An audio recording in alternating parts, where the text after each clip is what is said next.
Hey, love bugs, what's up? I hope you're having a good morning, noon, night. Whenever this video may reach you, do your girl a favor and hit that subscribe button and click that notification bell so you could get that thing whenever I upload a new video. So today, we are going to be dressing a money candle, okay?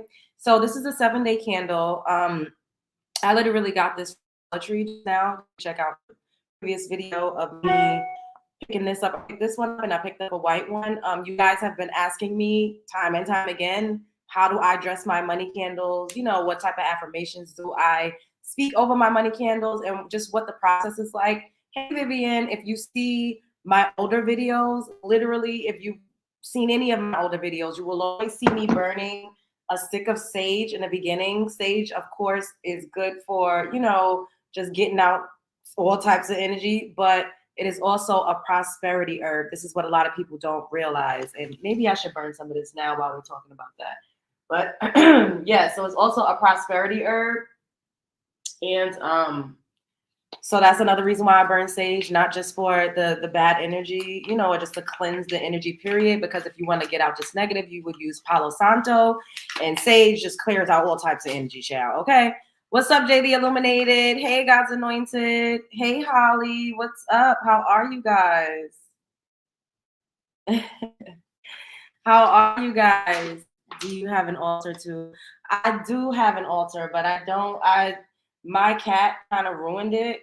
So I had an altar, should I say, but I don't anymore because he just got onto it and kind of ruined it. But like I said, if you've ever seen any of my older videos before I started doing the Love Jones show live, I always burned sage in the beginning of every single video when I was my manifestation videos, when I was doing videos talking about dating different zodiac signs, I would always burn it and be like, yeah, let's clear this energy up in here, baby. Like, let's set a good intention, a good tone, let's set a good standard. I always did that. And I also have a video on 7-day candle. I was talking about candle magic and I was going through the different colors and what it could be used for. So usually I would cleanse my hands with fenugreek oil because this is really, really good for prosperity and also just, you know, good energy. And I don't have any more. I ran out. So the way that I would make fenugreek oil is that I would literally just soak these seeds in extra virgin olive oil and I would just let it soak for days and days. And then, you know, once the seeds were saturated in the oil, I would just pick up the seeds and kind of just like rub it over my hands. And I don't have any more. So we're going to use organic coconut oil. And I'm literally just going to put some in my hand with a couple of fenugreek seeds and just rub my hands, you know, for that good old prosperity, child. And this is also good for your hair, your skin, your nails. Like, you could consume it, of course, because it's an herb, but I wouldn't consume it. I make the oil and like rub it all over my body, rub it in my hair. But being that I don't have any more of the oil that I usually make, we're just going to do it the ghetto fabulous way. Okay, child?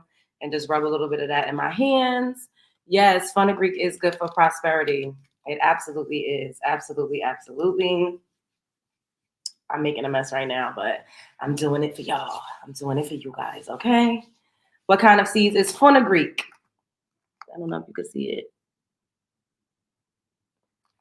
So it's good for prosperity, but it's also good for your hair, skin, and nails. So before I start to like cleanse my my candles, I cleanse myself with this oil. Like I said, you can make the oil by literally just taking a handful of that or like a teaspoon and putting it in some extra virgin olive oil or just regular olive oil or grapeseed oil, whatever type of carrier oil that you would like to use. You can use it all over your body, including your hair. It helps to aid in hair growth and stuff like that. So then I have my Florida water here. You can order this off Amazon. It doesn't matter what brand you use. It's all up to you what kind of brand you want to use. And I just cleanse my candle with the Florida water. And I put it in a napkin. Paper towel, child. It's a paper towel. And we just cleanse it, you know.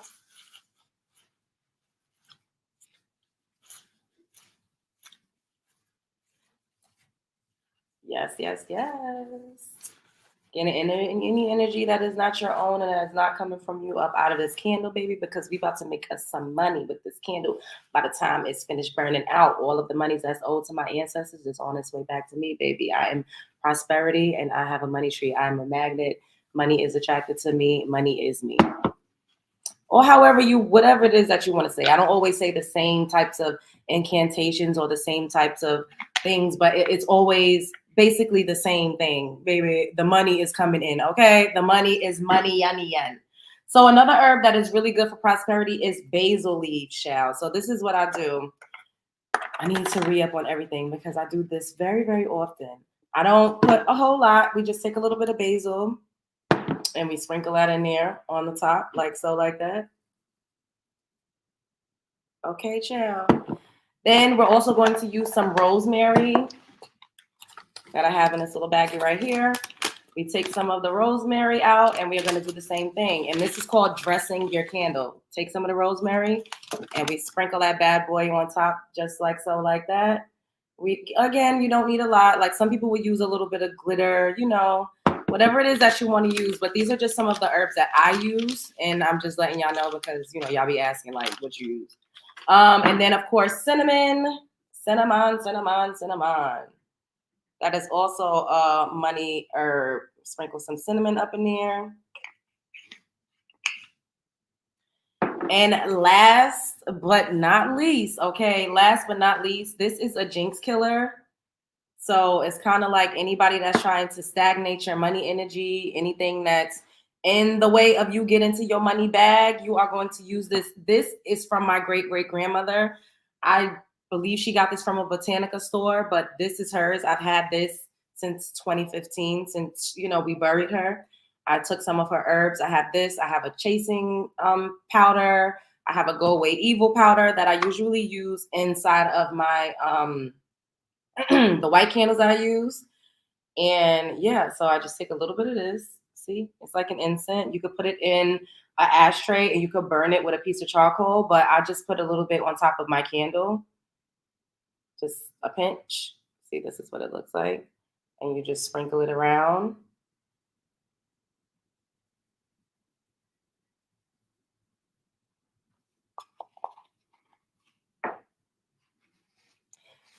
Bay leaves is also good for money. You know, usually I would write like however much money it is that I wanted to manifest on the bay leaves, but I don't have any. So I'm just going to write how much money I want to manifest directly on the candle.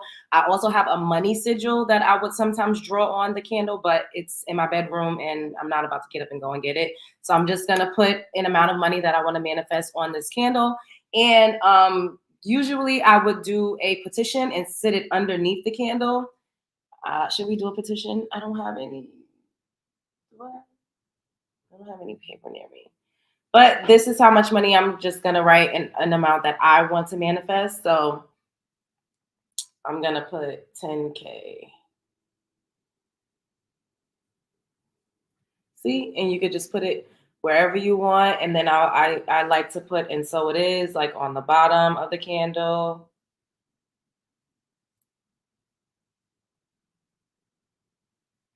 And then, you know, write 10K again.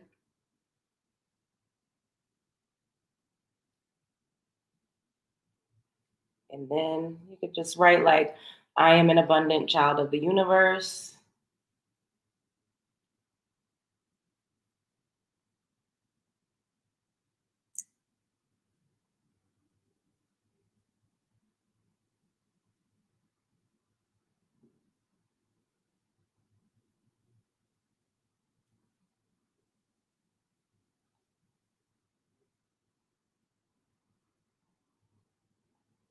Boom.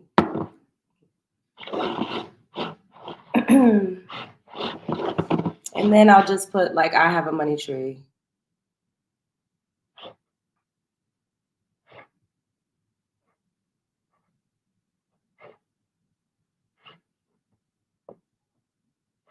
Like I said, you could, you know, write whatever it is that you want to write that's suitable for you on your candle. This is my candle with my essence and my energy. So these are the things that I use. And these are some of the herbs that I use that has worked for me and that are tried and true. And, you know, I was going to do this anyways, but because I love you all so much and you've asked me on different occasions to do videos like this, I said, hey, why not? Ain't no time like the present, right?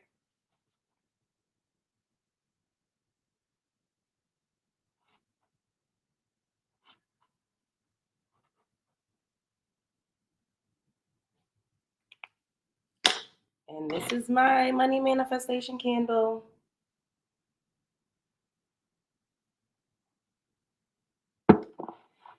Now I'm gonna light it, gonna say a prayer.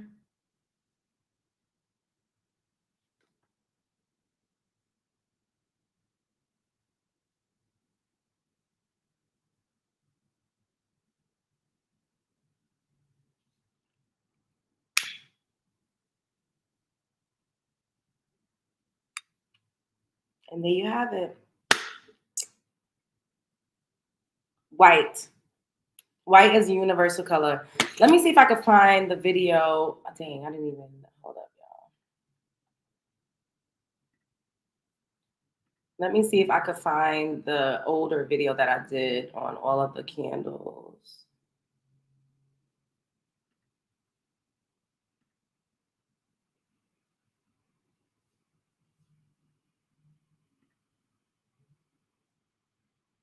How's everybody doing tonight? Happy Taco Today Tuesday.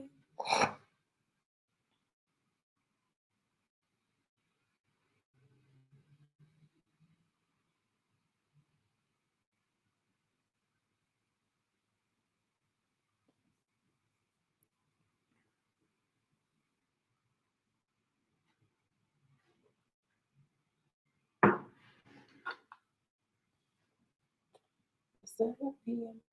It's 95 degrees. I ain't got no, it ain't got me.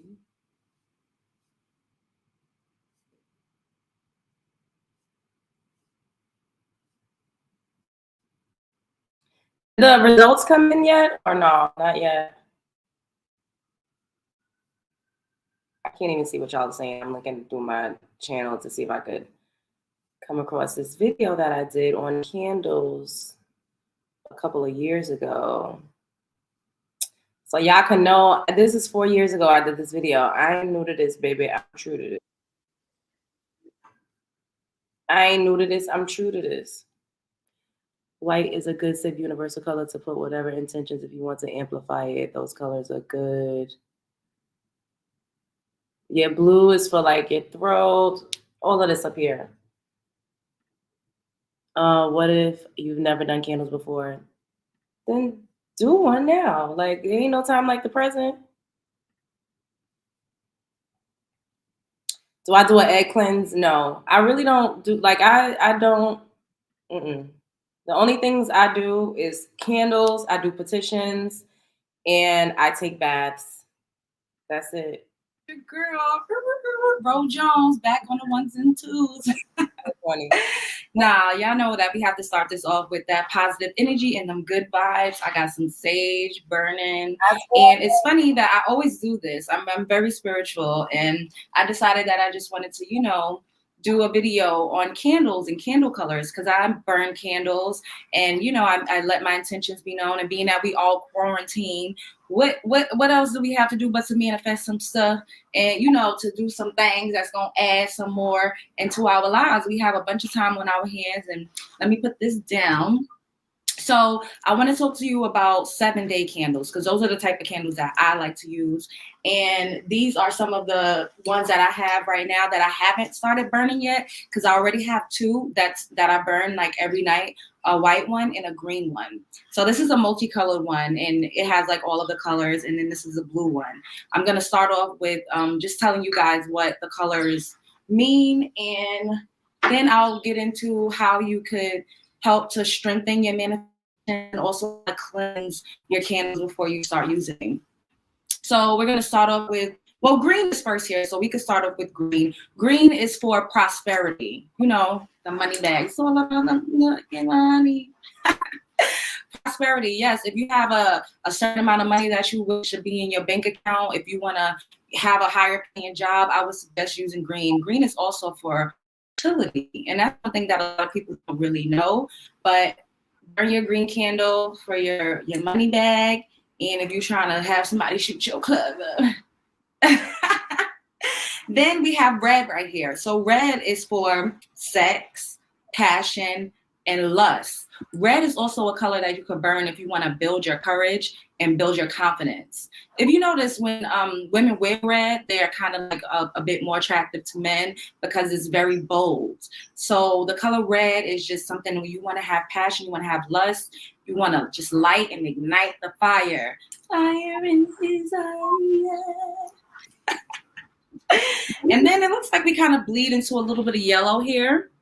And you see yellow in the back of me. Yes, I did this. This is one of my quarantine projects. I've always wanted like an accent wall. So I decided yellow, and then I stenciled in, oh Lord Jesus, it took me 55 years. But it's so beautiful. I love it. I'm happy about the end result. Shout out to Beer Paint. So yellow is a color of persuasion. If you want to persuade someone to do something, yellow is also about creativity, protection, inspiration. So if you want to feel creative, if you need a little more power and a little more to drive whatever creative endeavor that you're going to and whatever it is that you're working on, then I would suggest burning a yellow candle. It like I said, inspiration. Then we have blue. So it's like a little lighter blue towards the end and darker blue. Blues in general, and I love blue too. That's one of my other colors. Of course, it represents the throat chakra, and I surely love to talk. But blue is really about mental clarity and health. Like it really helps you to see things clearer. You know, blue helps when you are feeling down and depressed, and like you see how they say the winter blues. Of course, that's because like the days aren't as yellow and bright and sunny, but a blue candle absolutely helps to clear like the brain. It helps you just pick it up. So if you're suffering from, you know, anxiety, depression, some type of emotional health issues, I would suggest burning a blue candle and, you know, just speaking to the universe or God or whatever, whoever you know, talk to, or just your inner being. Speak to your inner being and bless yourself and speak life and health into yourself while you're burning a blue, dark blue or a light blue candle. Then you got purple. Purple is one of my favorite colors. My favorite colors are red, purple, and I'm really into yellow these days. And I like blue. I like the rainbow. Let's just keep it, call a spade a spade. But my absolute favorite colors are purple and red, like to wear, I would say. Like, I think it looks beautiful on brown skin, and yellow as well. But purple is about power and ambition. So you know how purple, one of the purple is called a royal purple. So it's definitely like to strengthen yourself. If you want to be more powerful, you step into your boss B shoes, burn you a purple can't do. If you're trying to be more goal oriented, if you want to be more ambitious, get your purple candle on. Okay. The nature of our enemy.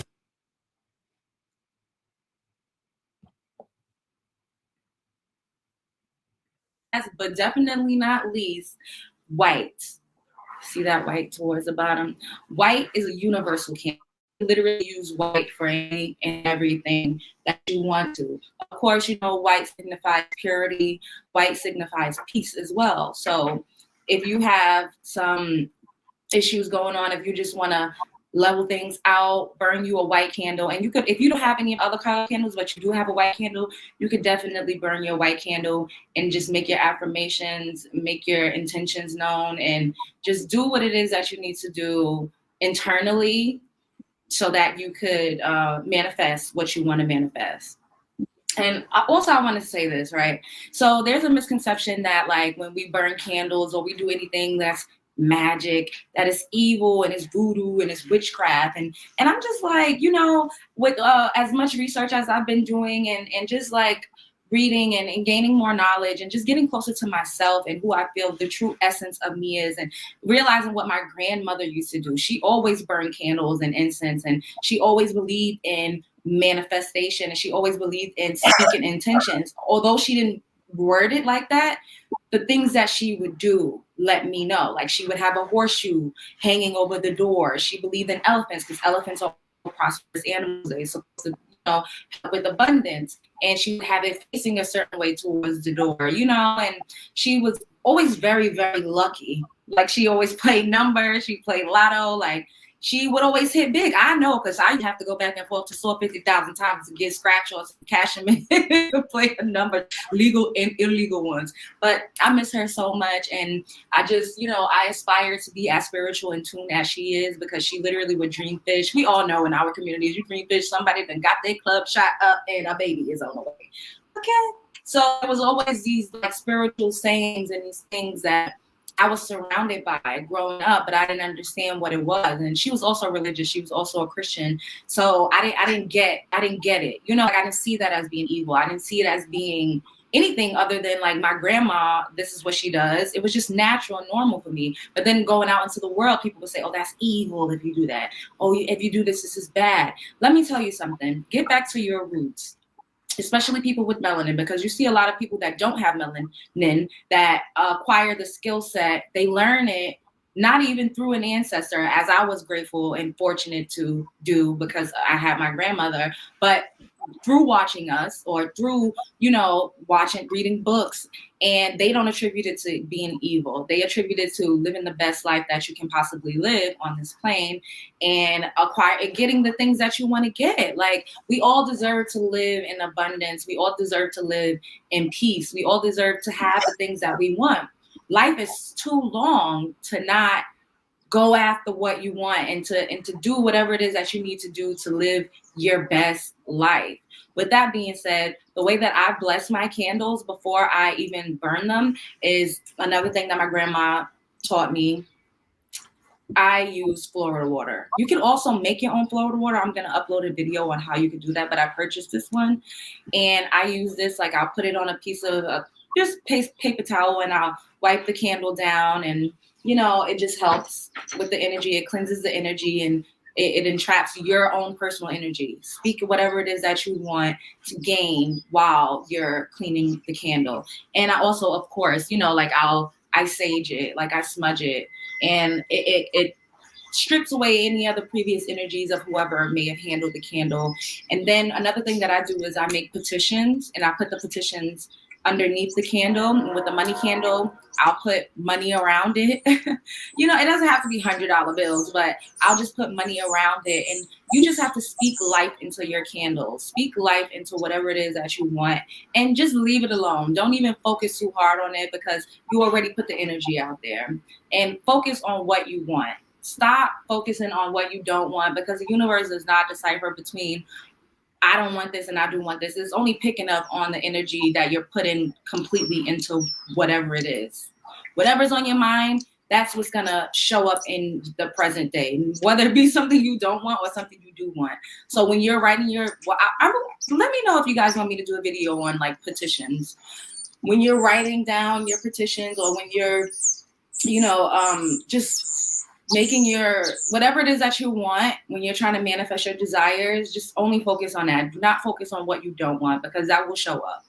Also, with that being said, as far as I was talking about with like people saying it's evil, if you are a human being, especially in American, I don't know traditions outside of America because I'm American, you've been doing candle magic your whole entire life. Like the first time you ever had a birthday, your parents was teaching you to do candle magic. They put candles in the cake. They put however many years, and then they say, make a wish and blow out the candle. So we do that every single birthday.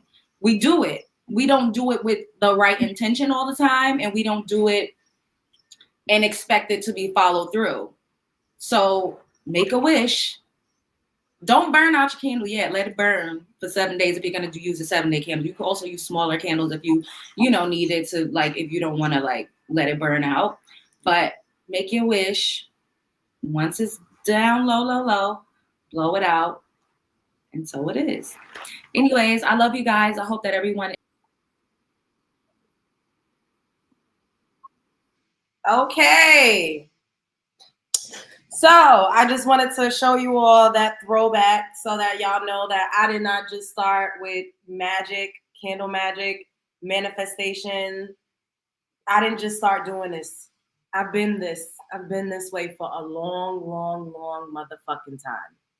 You know, we're all into spirituality. A lot of us do a lot of different practices, but I've been this way for a long time. Like I said, I grew up seeing a woman work her shit, like for real. And I just want you all to know that, you know, you can have everything that you want in this life. You just can't have muddled energy. I've had muddled energy a lot.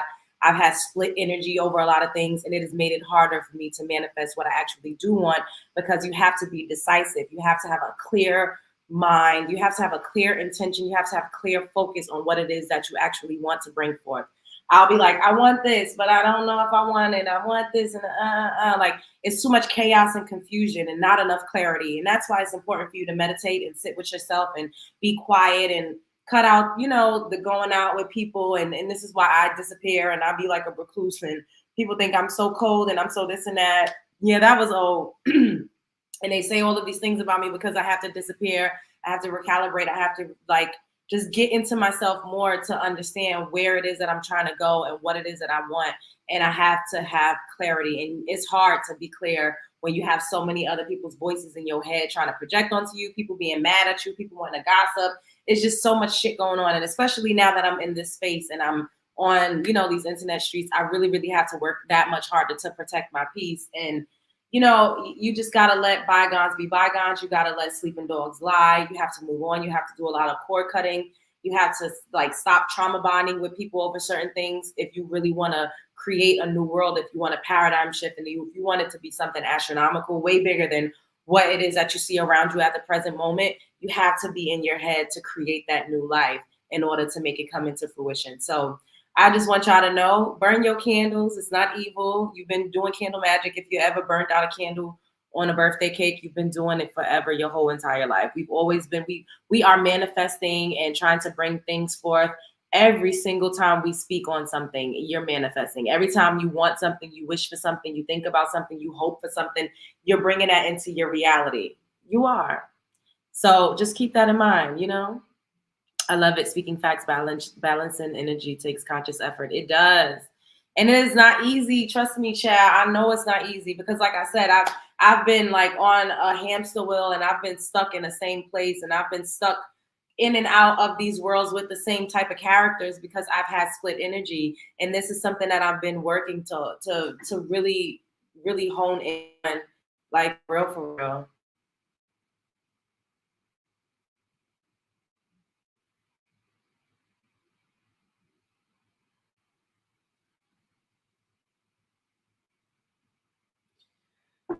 Mind over matter. What we think is what we become. I used to have a horrid mentality and life looked a mess. The more my mind changed for the positive, my life began to flourish. Exactly. We should live a good life here on earth, not after we pass away. That never made sense to me as well. Oh no, it doesn't make sense. And who told us that? Who told us to just suffer and to just live in squalor and to just not be happy? Who taught us that? Where did we learn that from? Who gave us religion that told us that we have to unalive in order to get our riches, in order to walk through the pearly gates and to be in heaven? When you literally create heaven right here on earth. Some of us are living in heaven, and some of us are living in our very own hell. Think about that. Who's living in heaven? Who's running things? Who predominantly seems to be living in hell in a perpetual state of chaos? What groups of people? Think about that. How did you get rid of negative enslavers? How do you get rid of negative? I know you asked Amberella, but I'll tell you how I get rid of negative thoughts. It is hard because I'm just now somebody texted me something that kind of threw me off. And I'm just like, you know, you got to keep going and you have to be able to recognize between what's real and what's not. Somebody saying something to you or bringing up something from the past, that's not real. What's happening right now in your present moment? You have to practice on being in the present. In the present moment, I'm talking to my love bugs. We just dressed the money candle. I'm manifesting a certain type of money. I'm looking at my cat. He's looking out the window. I feel a cool breeze coming in from my fire escape. I look fucking beautiful. I feel amazing. I'm having some congestion, But that's what's happening in this present moment. I'm not going through any physical pain. I'm not in imminent danger. I'm not living in something right now that is hurting me in any type of way. But it's all about your mindset, and it's all about the things that you think and how you think about them. If somebody says something that triggers a response that is related to how you felt at a certain time, then you got to remind yourself that doesn't happen anymore. That doesn't exist. I'm right here in the present moment. I'm fine. I'm breathing. I have food. I have clothing. I have shelter. You know, I have a peace of mind. I have my health. I can see. Like, and just say, hey, nope, we're not going to think about that. Sometimes I have to tell myself, we ain't going to think about that. Let it go. It's all right. Let it go. So-and-so is mad at you. They not talking to you. It's okay. Fuck them. Let it go. You can't do anything but move forward. So-and-so is mad at you, or this didn't happen the way that you wanted it to happen. The job didn't come the way that you wanted it to come. The money ain't money in the you will wake up, hopefully God willing, and live to see another day and to fight another day. That's it. You got to tell yourself this is not real. The things that I'm thinking right now absolutely don't exist in my reality, unless they do. And if it does, then you got to do the work to move on. You got to do the work to move forward.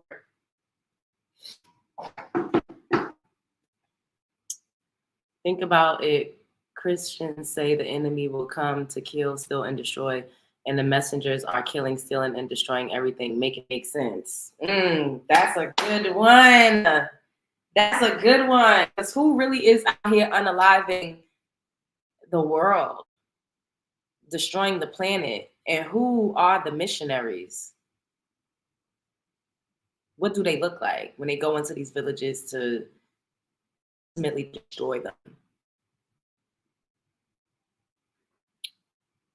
It's crazy. It's crazy. You know, that's the thing. Like, we just don't know. We have not been taught how to think logically and critically.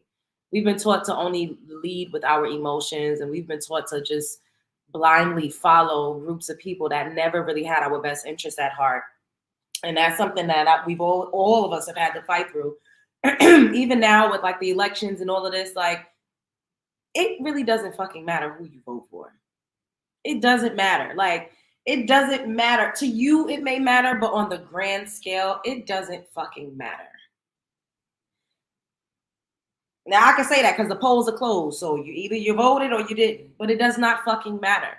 It does nothing but cause more chaos, confusion, and discord amongst the people. What has the government done for us no matter who the fuck was in office? How have we gained anything no matter who was president? We've been voting Democrat for how many years, and what have we gotten? What do we have to show for it? Absolutely fucking nothing. Before we were Democrats, melanin rich people were Republican. What are we really gaining? What do we really have to show for any of this fucking hoopla? It's just entertainment. Because think about it, the states that they're winning, whether it's a red or blue, they're basing it off of electoral college votes, not off of the popular vote. So do we really have a say? Does it really matter either way? Or is it just more tools put in place to further cause chaos, confusion, and discord amongst people? Two of my aunts had a big argument about who they were going to vote for today. Literally cussing each other out like a dog in the street. And it's just like, these people don't give a fuck about us either way. I ain't vote for chat.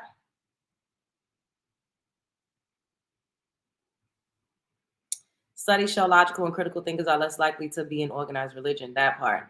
As a woman thinketh, so she is. We are telling 2 billion cells what to do and where to go. Rejection is just redirection. Speak life over yourself, goddesses.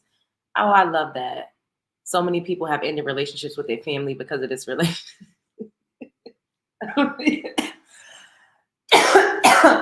Guys, amazing. That's true though. It's crazy. Like,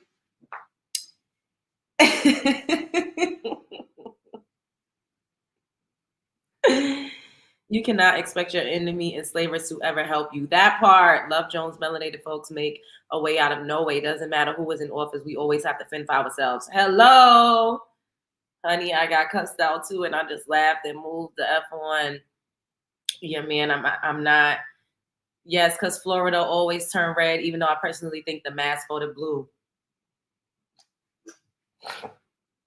Like seriously, what really do we have to gain? We don't have anything to gain. We need to be figuring out a way for ourselves. I refuse to lose brain cells behind this foolishness. Yeah, me too. That's why I don't engage like that. Like I just be like, you got it. I'm not. It doesn't matter what I think. It doesn't matter. Like, I'm not. Hey, I'm not trying to fight. I don't want to argue. Hey, Risa. Thank you, boo. I feel like religion is meant to control women because men can do whatever, but we can't. Hello. Did y'all see what's happening in Afghanistan? The new laws that they passed against women, that women can't talk loud in public. They can't even talk amongst each other in public. They can't talk to men that's not their husband or their family member. They got to look down at the ground. It's ridiculous over there. It really is.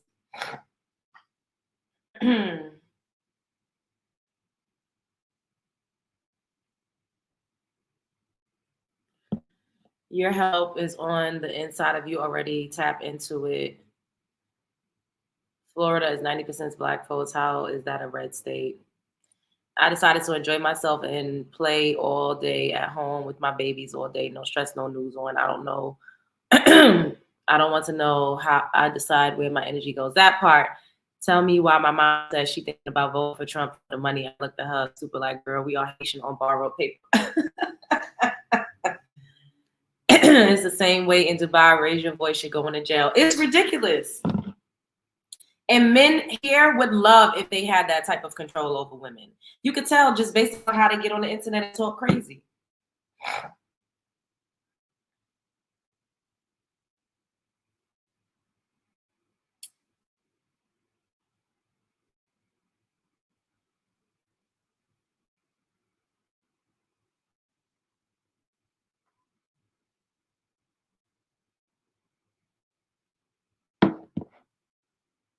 Religion is absolutely made to control women. I refuse to be controlled by miscreants who have zero self-control. Every other day, a pastor or religious man has a scandal. Ooh, scandalous, baby, scandalous. Okay,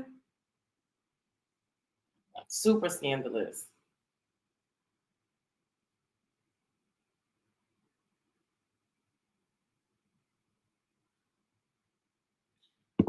They're reckless on this here internet. What time does the results come out though? Has it been decided who they chose? Who they chose? Not who we chose, who they chose.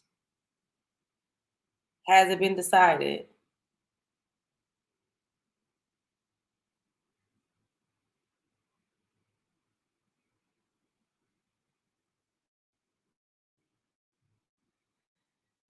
Oh God.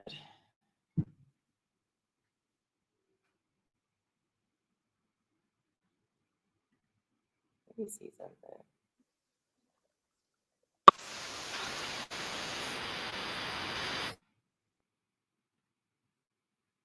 They gotta make a good show. Yeah, y'all heard about the pastor in Africa, damn near sleeping with the whole village. I didn't hear about it, but I believe it because that's what they do. A lot of these men want that type of power just so that they can have access that they would not have if they didn't have that title or that power. It's true. No, but Trump ahead in most states. It's looking like Trump is gonna win. I saw Sloan Bella say she predicts that Trump is going to win. And she was like, that's just my prediction. I could be wrong, but I just predict that Trump is going to win.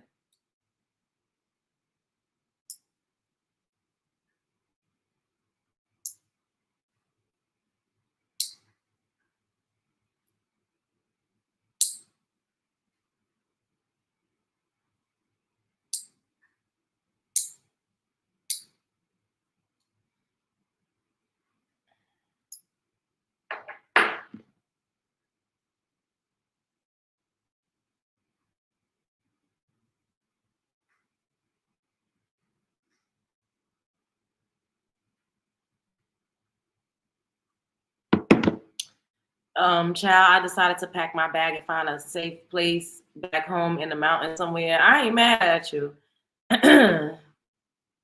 We still going to be in the same place. We have to do us. That part. Because if you think about it, why do grown women want a man to lead them as if they haven't accomplished things in life without said man? I'm no one's puppy. Woo. That part.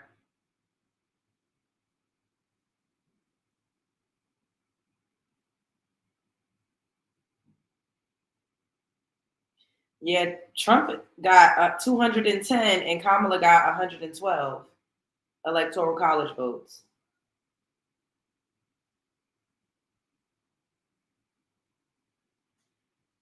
They saying, I mean, look at.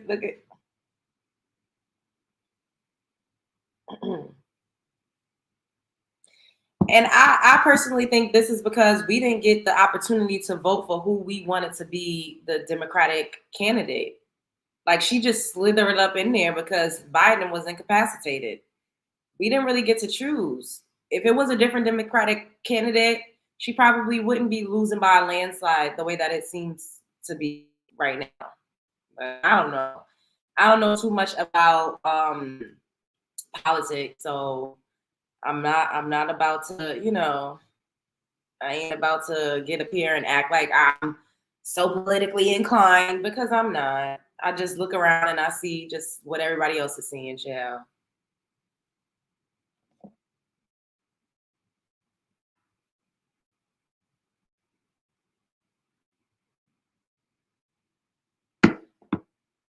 She was given to us. We didn't call for her. That part. Oh, Sleepy Joe had to go. Bro could not string a sentence again.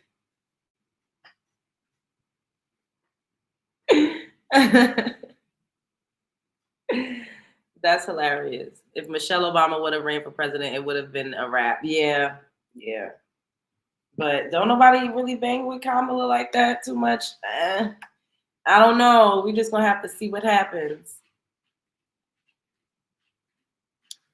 Stop. Why are you scratching my sandal? I don't like that.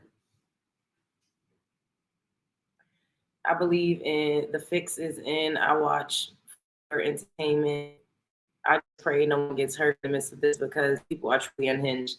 Honestly, I feel like it doesn't matter who wins, there's going to be some type of chaos. No matter who wins. If she wins, there's going to be some type of chaos. If he wins, there's going to be some type of chaos.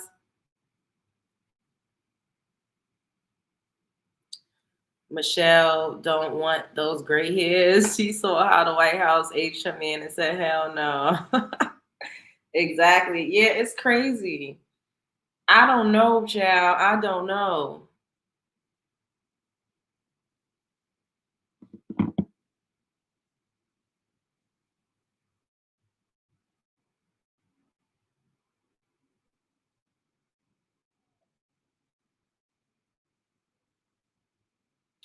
It's 7 p.m. Friday. It's 95 degrees. I ain't got no, ain't got me.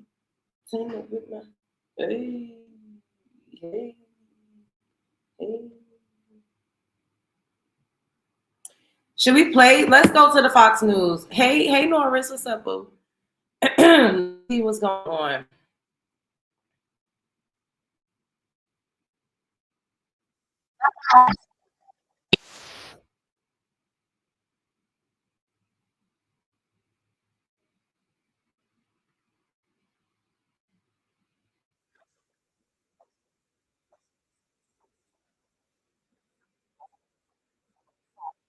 Familiar name to some people, Steve Garvey. He was a first baseman. He played for the Dodgers. He played for the Padres and mostly the 70s and the 80s. He is running as a Republican against Adam Schiff. Adam Schiff led the charge on the impeachment process during Trump's first impeachment. As soon as polls close, we may get an early call in this race. Of course, any statewide race in California would be expected to fall blue, but no results from the Associated Press as of right now, and it looks like the clock just hit 8 p.m. on the West Coast. So polls closing, we should start to see some color, Andy Mack, in some of these states here shortly. Yeah, and the colors will start lighting up any minute now, as you mentioned, just the 8 o'clock hour there, as we're continuing to follow it on the West Coast as we're moving east to west. And I'll mention, it just happened right now, just as we were speaking. So Washington, and there we go. So we're seeing some of these Senate races. Washington, as soon as the polls close, and this is just how reliably blue these states are. I'm going to just. Yeah, I don't know, Faith. I thought he said he was gonna be live too, but I don't think he's live. I don't want to watch this. I'm not even gonna sit up here and lie to y'all. Like, I just want to know. Like, just let me know who won. Like, I don't give a damn about keeping up with this. Like, I don't know who y'all think won. Who y'all think is gonna win? The election results. Trump is leading. Wait, let's present this.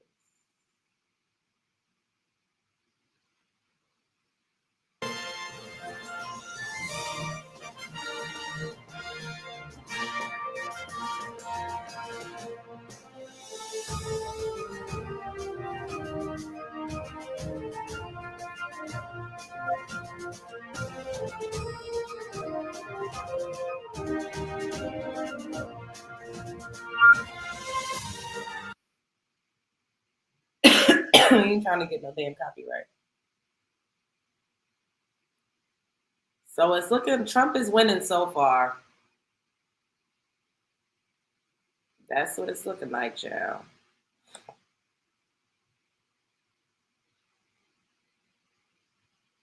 It's looking like Trump is about to win this election.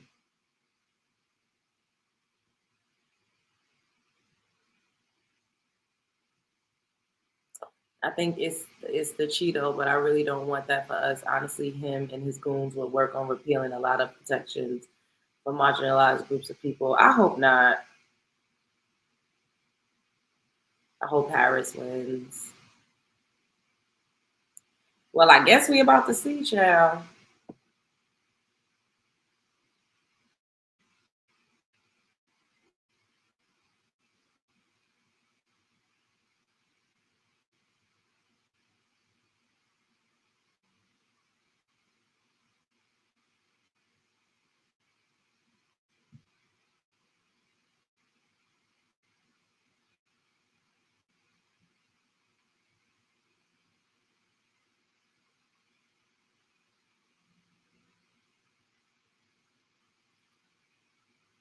Okay, so child, I don't know.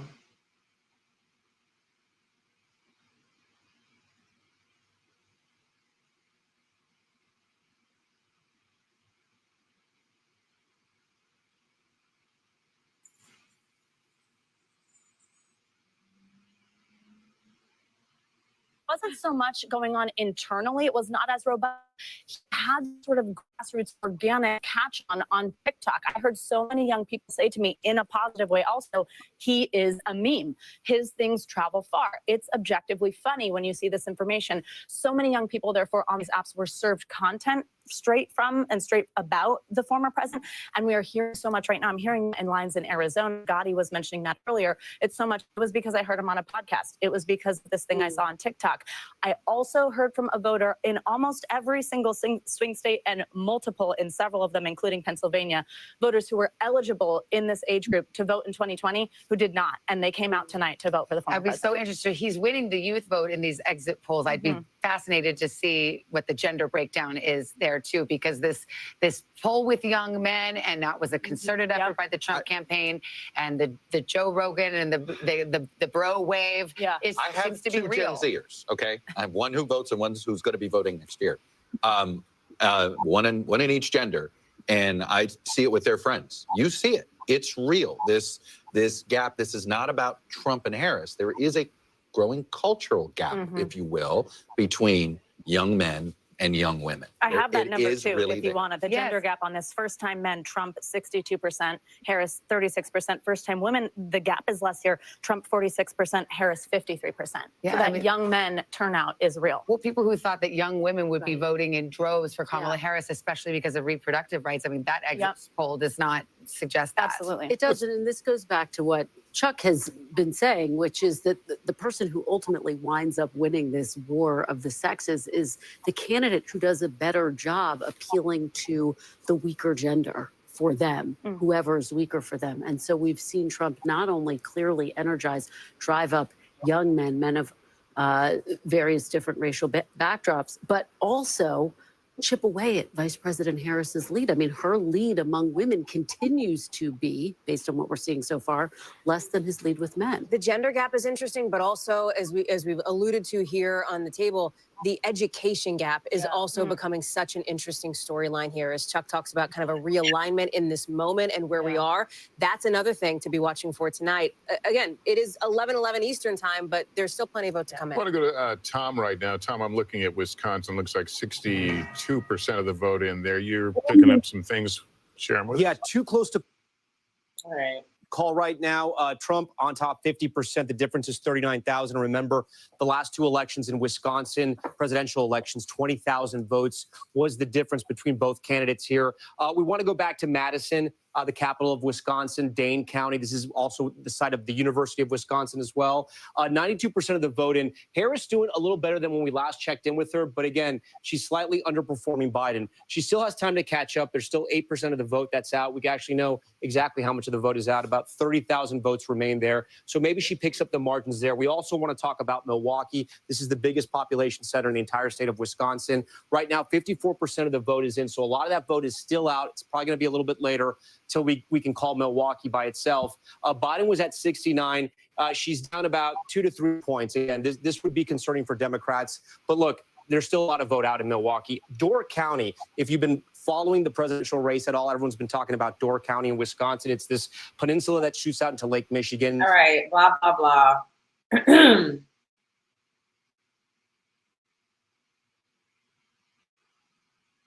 I got 5 on it. Y'all laughing, I'm dead ass. I don't know what's about to happen, child.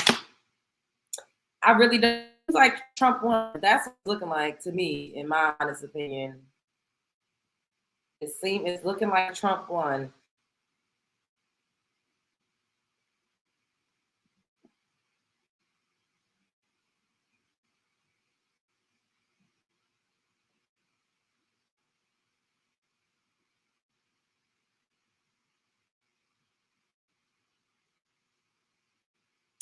If anybody want to call in, you can speak your piece about anything that we've talked about. Wait, why is it saying I'm having?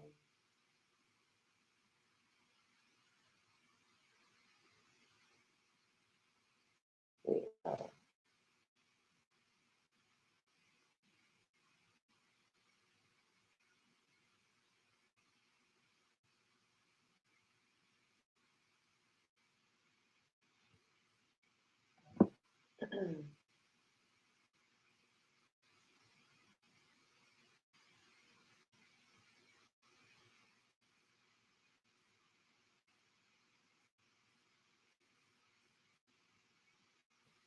Before my dad passed, he told me a few names of my supposed cousins in the DR. I'm headed to the DR to find them. Go find them, girl. I ain't mad. I won't be answering my phone tomorrow. What you think is gonna happen? You think people gonna call you like talking crazy?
Girl, yes, I don't want to hear about it, period. I've had all I could take at this point.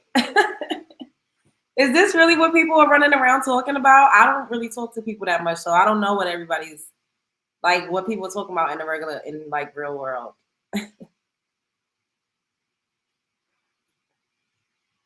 Oh Lord. Now my mom is going to call me tomorrow preaching. Preaching about what? What if Trump wins? I'm gonna hop on. Give me 2 seconds. Okay, boo. Well, I'm still up here for a little bit. I'm just chilling with y'all.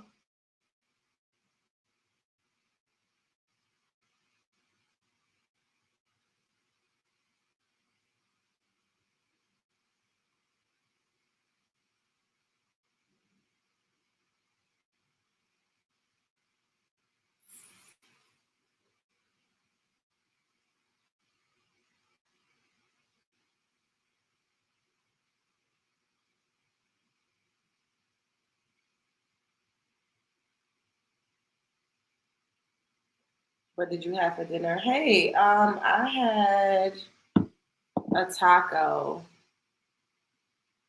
Hey, Amberella. Hey, Love Jones. Hey, Love Bugs. What's going on? Same stuff, new day. Tell me about it. Uh, so I know we all talked about how, like, especially for us melanin rich people, we shouldn't really worry if the Cheeto gets back in office. I think just women in general should, only because, again, that thing with the Roe v. Wade, that was like the first strike against women. Who's to say once he gets in, him and his little goonberries won't try to, like, repeal, you know, how women couldn't have bank accounts back in the day, Oh my God. try to take us out of education since they're failing What? so miserably right now. Like, I feel like that's our main reason we should be concerned, just because all the rhetoric that has been like thrown left and right here and there towards women from like the conservative Republican men, I feel like they may really try to start like going after those types of protections. So I do feel like that is the only reason we should probably be worried. But other than that, not much more. I know you don't do politics too much, but that's my thoughts on it. Yeah, that's crazy though. I mean, like, and then when you think about how we should be worried as women on the left, it has a lot to do with allowing men to come into our spaces. So it's kind of like on both sides. Women probably.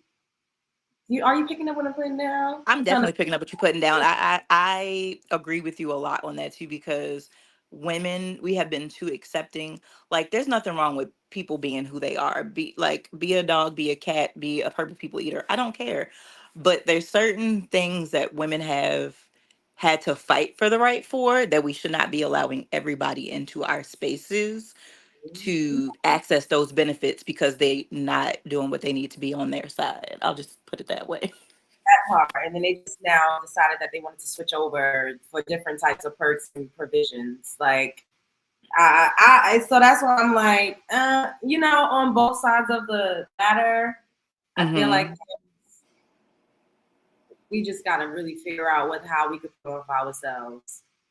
Yeah, I feel like it's gonna be, if the two-pay Cheeto gets back in, it's gonna be a rough couple 4 years in certain ways.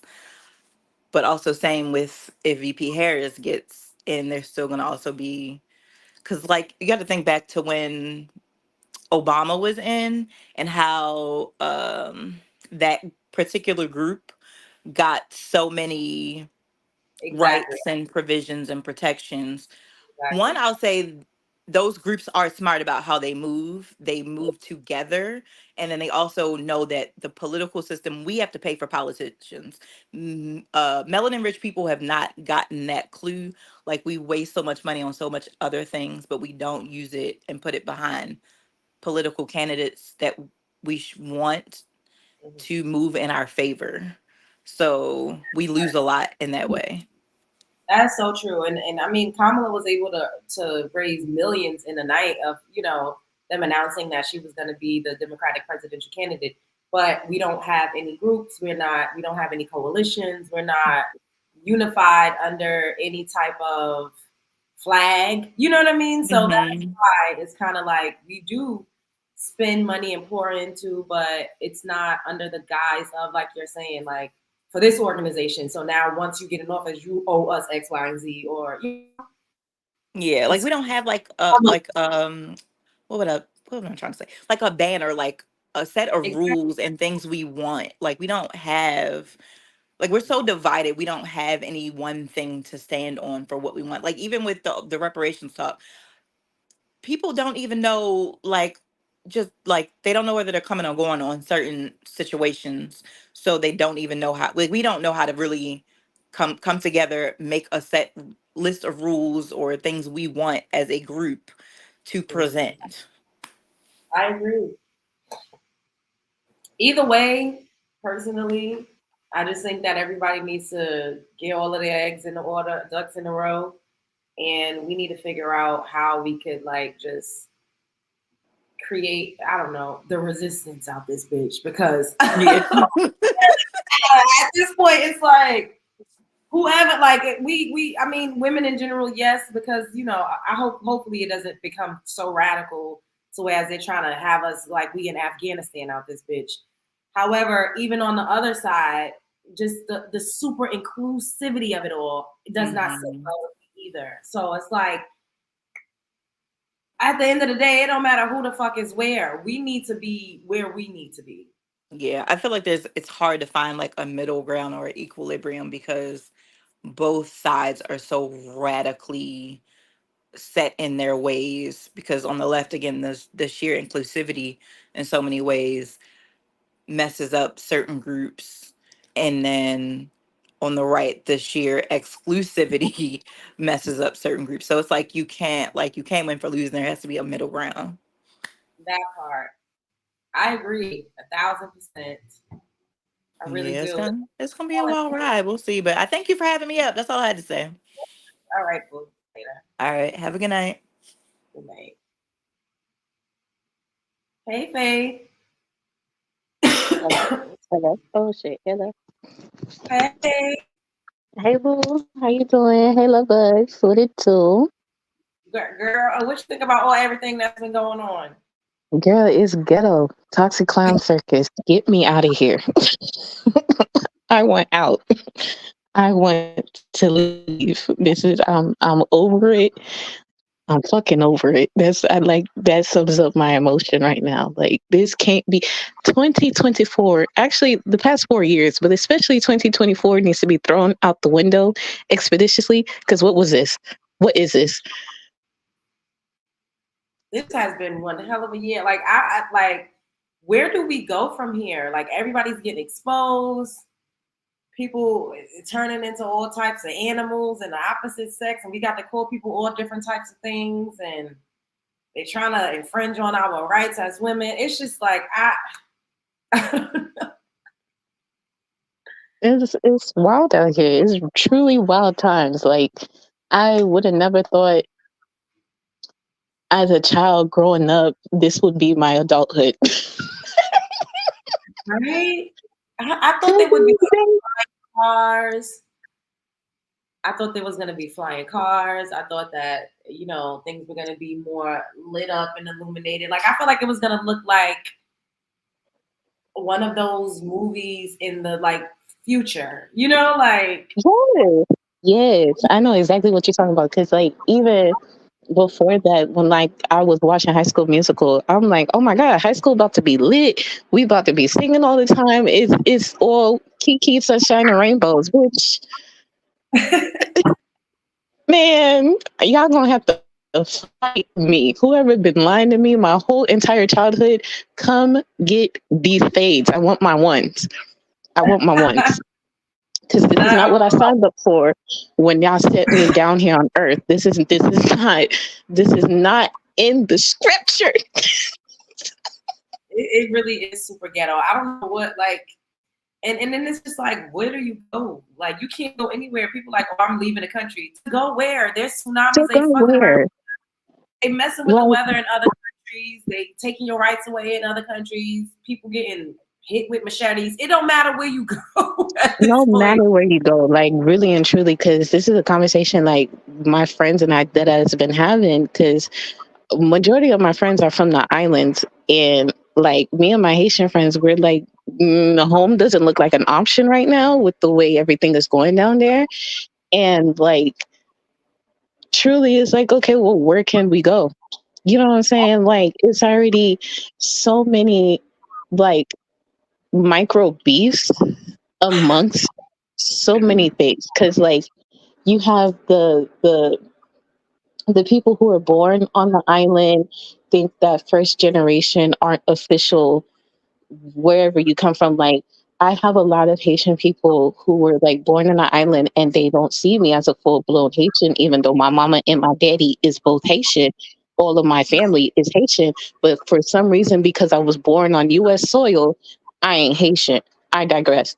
But it's just, and then it's the list goes on about all the tiny arguments, the tiny beefs, to where it's like, bitch, can we ever get along? Can we ever like is unity just out the window for us? Is this what it is? Fuck peace, huh? We just gonna be forever against each other? Like, what is this? What we used to be at a time where you could just exist and there was no pressure, it was no stress. Everybody was pulling their weight in the community. Everybody was doing what they had to do. But then I don't know, one day motherfuckers woke up and was like, you know what, it's too peaceful. Let's start some chaos.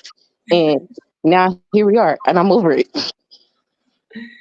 I don't know. I feel like times were better in the 90s in America. And then like before that, I feel like before the 70s. But then when you think about it, in this country, it's always been kind of chaotic, but we still have more camaraderie amongst each other. You know, like now Right. we beefing amongst each other way too much to really achieve anything. Way too much.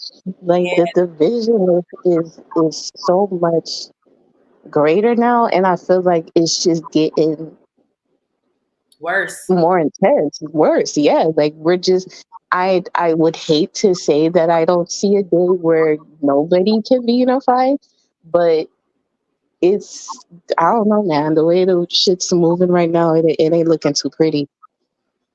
It's really not. And then like we don't have public shame anymore, so it's a free for all. No, Like you could it's just do really it. a free for all. Me and my friends were talking. I promise you, we be coming up with the craziest It's ridiculous. shit while we hide. There's no rules. There's There's no no rules. We need to like, as one who used to be bullied, bring back bullying. I'm just saying.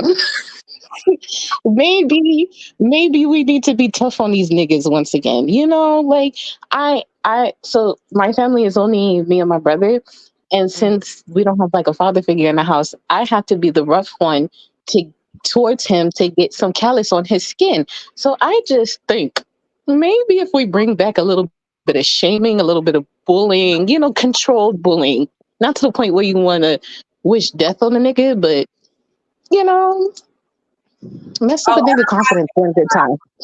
Analyzing faith. You know we can't say certain trigger words. Oh, yes, sorry.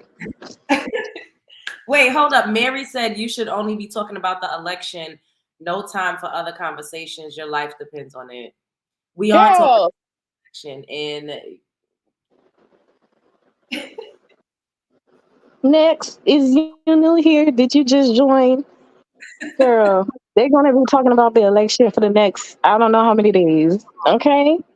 for the rest of the month. Relax. Okay? Like, come on now.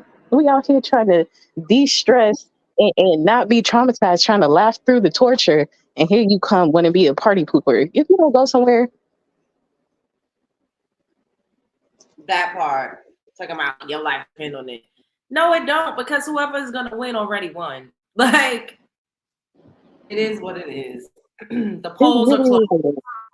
Exactly, the polls are closed. Exactly, Amber, brother. Whoever's gonna win, it already won. Like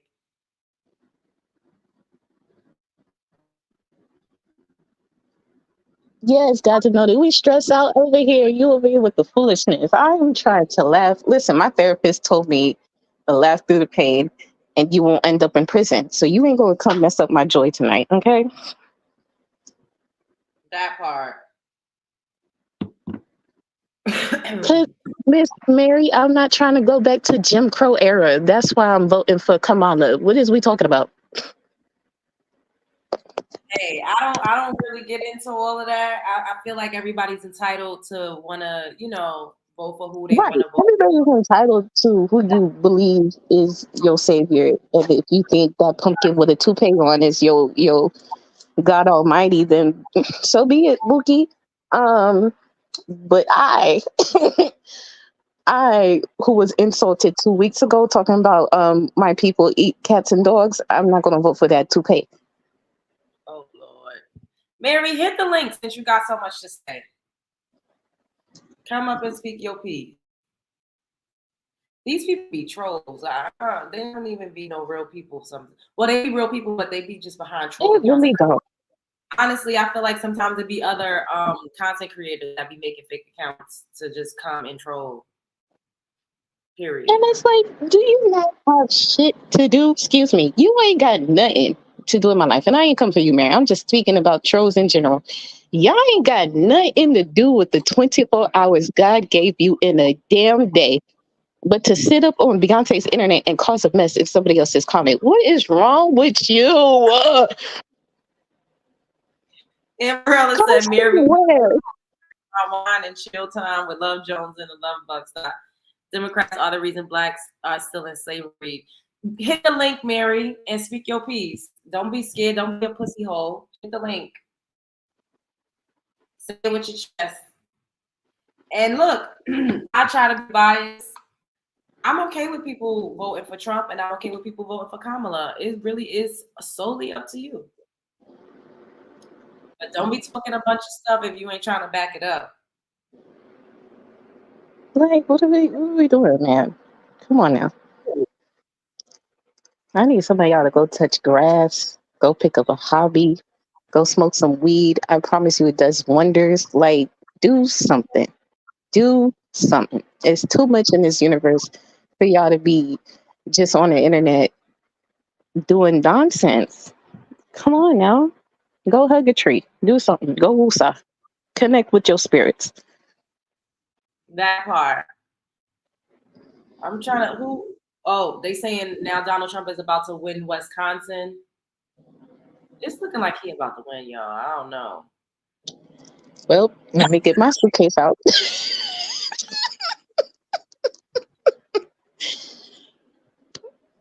He got 66.1% of the votes in Wisconsin. In Idaho. Wait, I'm confused. Like Wisconsin, Michigan, too close to call. Well, then that's not this one. Idaho, he won Idaho. Kamala won Illinois.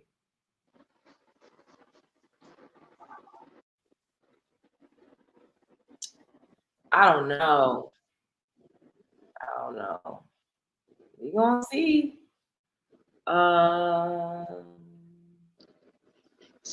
Did you see the Amish and the buggies? No, where at? What?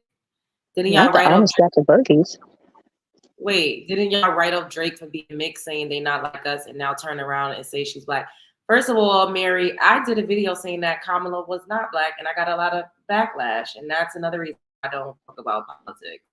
I think she's a woman. She's a person of color. That's how I see her. I don't see her as me. I just don't. I don't see myself in her. Yeah, she is POC. Last time I checked, her daddy was black, and she got an Indian mama. But I digress. Whatever you wanna, whatever you wanna call it at this point, girl. At this point, I'm Asian. At this point, I like go somewhere. Oh, anywho. And yeah, what does Drake have to do with this? Like, what do y'all like? Shut up. But thank you for calling in, babe. Of course. Thank you for having me. Period. Period. I'm always here, even though, I'll be in and out, because, girl, you be live when I'm at work, I'm at school, but I do be popping in, and I come back afterwards. But, y'all be easy. Stay black, stay safe. Thank you. You too, because I don't know what the hell is about to happen. Yeah. I don't know what's about to happen to Florida at this point. I'm staying inside. All right, boo. Later. Later. Y'all be easy. Don't die.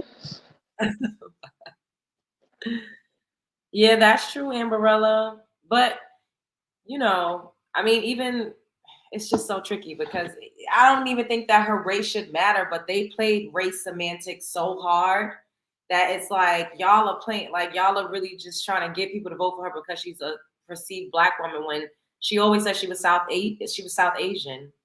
She always said that. And there's nothing wrong with that. And I don't think that whether or not she's black should matter, but they always do the race card with us. Like Biden saying before, if you don't vote for me, you ain't black. Like that. Why do they have to continuously play the race card when it comes to us? It's like y'all just got women out here twerking. It's like, how do you see us? Are we that dumb? Are we that simple that all you need to do is just call it, say you're black? Like, or just I don't know. I don't know.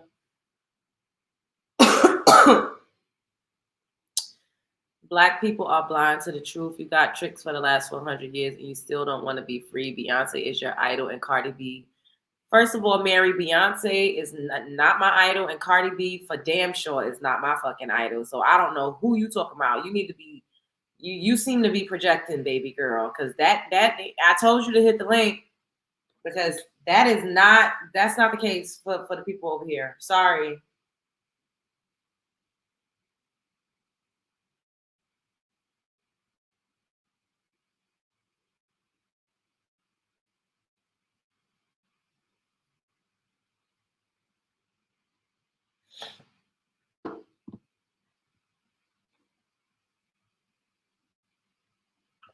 Her race should not matter at all, but they play that card. That part, Amberella. So when people, if you're constantly playing a certain card and you're pushing something to the forefront and people are questioning it or doing a deep dive on you, you can't be upset and say, oh, hey, no. You keep throwing it in our face that, oh, you're not black if you're not voting for these people and a black woman this and a black woman. It's like, she was never claiming to be. Yeah. So it's just up for debate now, unfortunately. Exactly. She flip-flops her race as much as her policy. So either way, she's not that great either. And that's another thing that I was saying to my aunt earlier. I was like, hey, if maybe the people were able to vote for who they wanted to be the Democratic candidate instead of her just sliding in there because Joe that motherfucker kid barely opened his eyes, then I think the outcome would be different.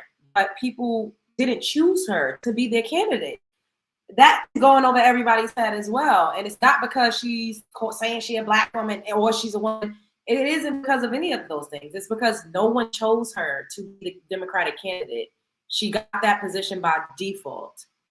So out of the two, I ain't really fucking with not near one. I'm tired of the same argument.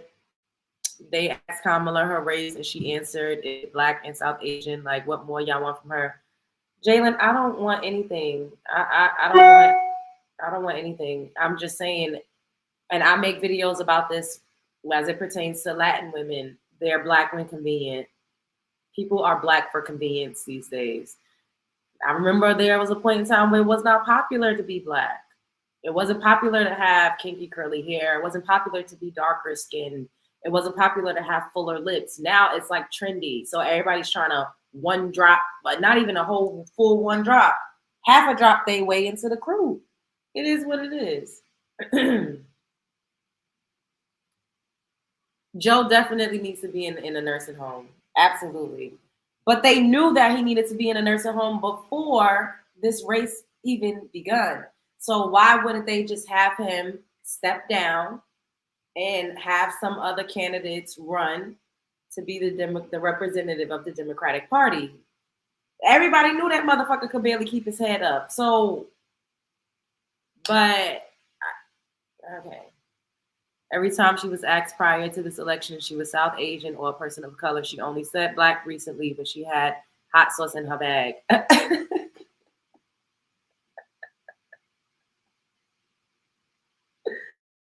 The best characteristic for a candidate to have is likability. Yeah. We agree to disagree respectfully over here. If that's too much for you to handle, then the exit button is right there. What you're saying is valid, but I mean, she went to an HBCU.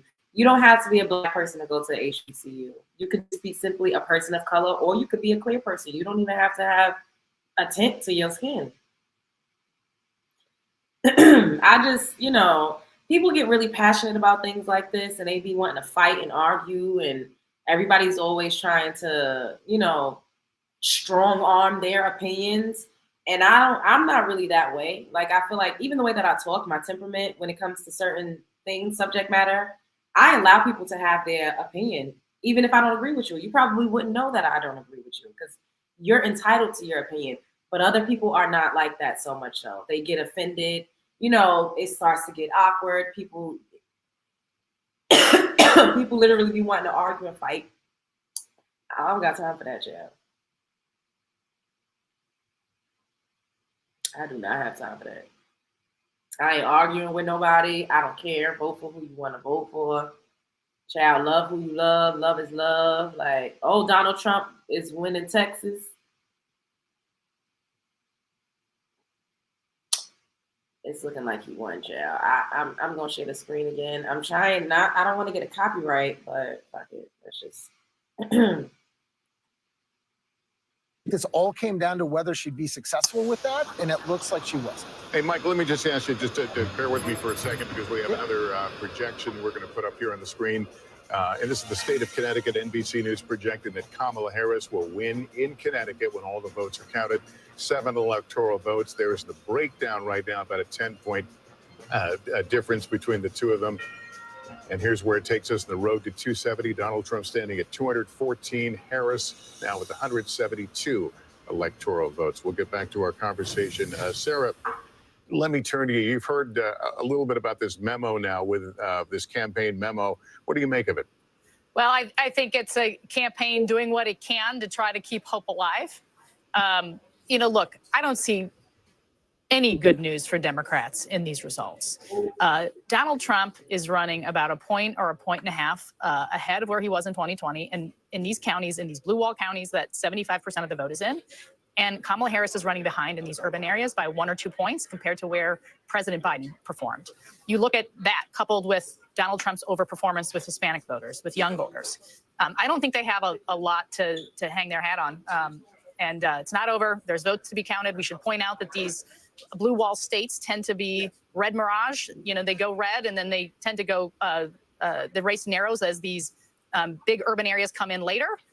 But when you just look at the underperformance of Kamala Harris and the overperformance of Trump, it's going to be pretty hard, I think, for her to catch him. Yeah, the Harris team is saying they believe they overperformed in Philadelphia. Does that give you pause? I don't see where they're saying that. Now they're looking, I'm sure, at precinct analysis, and we're looking at a county total, so we should give that caveat. But you know, Joe Biden got 80% of the vote in Philadelphia County, and she's not running at 80%. I think she's, last I looked, was at 77 or 78%. So that's a pretty significant difference when race is as close as it is. All right, Sarah and Mike, thanks to both of you. Tom Yanis has moved to the big board on Georgia. Yeah, Georgia, but I also want to give us just sort of a vibe check of where we are. It is still very early in the night, right? And even though people may be claiming they've won certain states yet, we still haven't called any of the battlegrounds here at NBC News. And a reminder, Harris's easiest path is to hold the blue wall. If she wins Pennsylvania, Michigan, Wisconsin, remember, she gets to the White House. And if she loses Georgia, North Carolina, the entire Sun Belt, she still gets there. Let's talk about Georgia, though. Let's find out where we are there in the Peach State. Still too close to call for NBC News right now. 91% of the vote is in, but let's talk about where the vote remains. Look at, okay, the giant circles, remember those giant bubbles? That's the vote that still is outstanding. We're still waiting on this vote to be counted. And we know the exact number, or we can estimate the exact number. We think it's going to be about 487,000 votes. There's still almost 500,000 votes out in Georgia, still up for grabs here. Let's make some comparisons here. Remember, I told you, drive up the vote in the Indiana metro area. 50% of the voters come from this area right here. First County, Cobb County, she's performing just like where Biden is, slightly better. Fulton County, performing a little bit lower, but slightly, and there's still 7% of the vote out in Fulton, where Atlanta is exactly. Gwinnett County, 80%'s in. Look, she's holding the same marks of where Biden was. She's overperforming in Douglas County as we move further south. Look, she's almost exactly where Biden was, all around the ring counties of Atlanta. That's good news, and overperforming in Rockdale County. But if Democrats wanted to expand the map, we're not seeing that tonight. A place like Cherokee, we're going to see if they can make inroads there, just north of Atlanta. It touches those ring counties. Trump was at 68% in 2020. Tonight he's at 69, and they've almost got all the vote counted there. I want to move down, though, because there is something interesting happening in the black belt of Georgia. I was talking to you guys about the black belt of North Carolina earlier and how she was underperforming there. Remember, this was Biden's number. This is her number tonight. Watch as we go around here, okay? These are counties where it's a majority African-American, 52%, 50% for Kamala Harris. This is a rural county. Trump is overperforming here. We go to another rural red county, overperforming here. We come down here to Doherty County. She's slightly overperforming Biden there. But again, if she wants to win the state of Georgia, she's got to be doing better than Biden. It seems like she could be doing that in Atlanta. The numbers are good for her right now in the metro region, but it's still really too close for us to call here in Georgia. Guys, I'm going to send it back to you. Okay, Tom, thank you so much. I want to go to Chuck because, Chuck, we were talking about Donald Trump getting new voters, people that didn't vote in 2020, and those voters breaking for him. And you're seeing some pretty...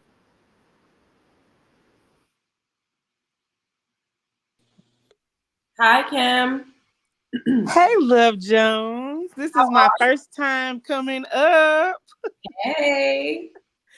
I know we're talking about the election. I really don't care anything about it. You can talk about whatever you want. I'm not a political person. I'm a work person, a woke person. But I do want to say this to you. I love your energy. Aww. You are the younger version of me. And I love the way you try to empower and and you tell the truth about things. And I was on one of your lives the other day. I stay on your live. I know I do. I'm not stalking you. I just like your lives until the trolls come out. But check this out. So this one guy on your live, he gonna tell me, you had said something about it's always a man, a woman can get a man. That's the easiest thing to do. And I was like, yes, that's the truth, right? And so he was like, oh, I bet you ain't married. No, sir, I've been married 3 times. Well, I bet you've been divorced. I said, no, sir, I'm a widow. So what are you talking about? Niggas don't leave me unless they go to the damn grave. I'm sorry. Excuse my language. I'm sorry. I'm so sorry. I'm so sorry. I get it. Let them know because they love to make it they're just big shiny prize and a woman can't get it. I'm like, y'all are not that special. Like, right. And I'm just like, I be hating on them trolls so bad. I just hate because you be speaking mad facts. They can't stand it. They want to keep a woman down. But they can't keep us down because they all want what we have. They want it one way or the other. They want it. They might want to have it their way. But the thing of it is, if you're a confident and empowered woman and you stand on business, you don't have to worry about them getting it their way. You can choose how you want a man to love you. You can teach a man how to love you. Yeah. And if he can't love you the way you need to be loved, dismiss him quickly. Now, with all that being said, I'm done with that little rant. But I do want to say this about this election. I'm one of those people that believe that you cannot expect your enslavers to fix your problems. Yes. They created your problems. They're not gonna fix them. They're gonna use you up to the umpteenth power until you can't be used anymore. And until you wake up and decide, okay, you know what? I see what they've been doing to me all these years. It's all about what's inside of me. I can't expect my enslaver to fix my problem when he was the one that created the problem. He created the problem so he could use me in the way that he saw fit when he grabbed my ancestors and put them in bondage. So, this whole election, I do believe the fix is in. I do believe Trump is going to be our next president. I've been telling my mom that all year because I've been saying it, really kind of messing with her because she's one of those staunch Democrats. And the thing of it is that they're both liars. I don't dislike Kamala, but first of all, I don't like her name. It just irritates me. And it's something about her voice. I don't know what. It's something about the way she talks. It just, I can't listen. I have not heard anything that woman said because I cannot stand her voice. Like I don't know what it is about her voice. And then I'm gonna say this, and then I'm gonna get out of here. As far as this thing about the race is a societal construct. So here's the thing, we don't went from being niggas with the ER to Negroes to colored to Black to African American. We are known by a proverb and a byword. And I just think that melanated people need to know who they are. They need to tap into the power that's already within them. And you got to fix your problems in your relationships, in your home, in your community. It starts right there. You fix that. Don't wait on the great white hope, because guess what? The great white hope is not going to show up. And you're going to leave here half living your life and being buried, and you'll never know the truth of who you 100% are. And I hate that my people still have the wool pulled over their eyes and they don't see it. But never expect your enemy to fix any of your problems. It was your enemy that created your problems. So with that being said, I'm gonna let the next person come up. I love you so much. I love you so much, Lil John. And I enjoy you thoroughly. Every time I can catch a live, I'm trying to be on the live. But anyway, y'all have a blessed night. That was everything. I love you too. I don't know how to hang up. How do I get off of here? I got you. I'm so old. Bye. Bye-bye. Oh my gosh, she was everything. Oh, I loved her energy so much.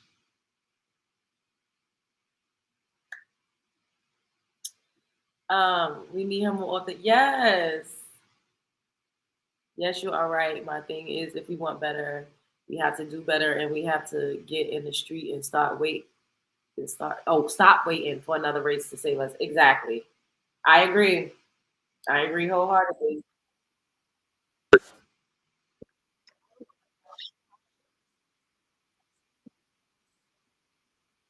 Okay, so Trump got he won North Carolina.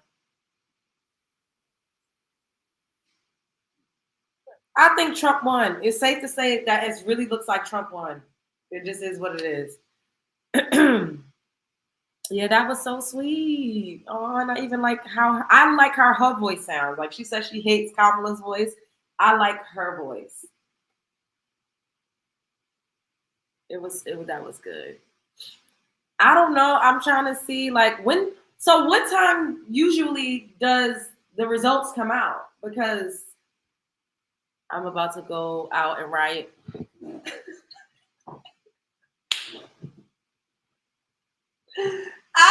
Not sure about to go out and riot.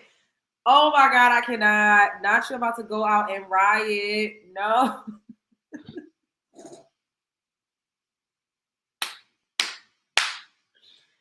Oh my God. Oh my God. That is hilarious. You said you're about to go out and riot. I cannot. Wait, let's put this again. Voters, but the reality here is now 400.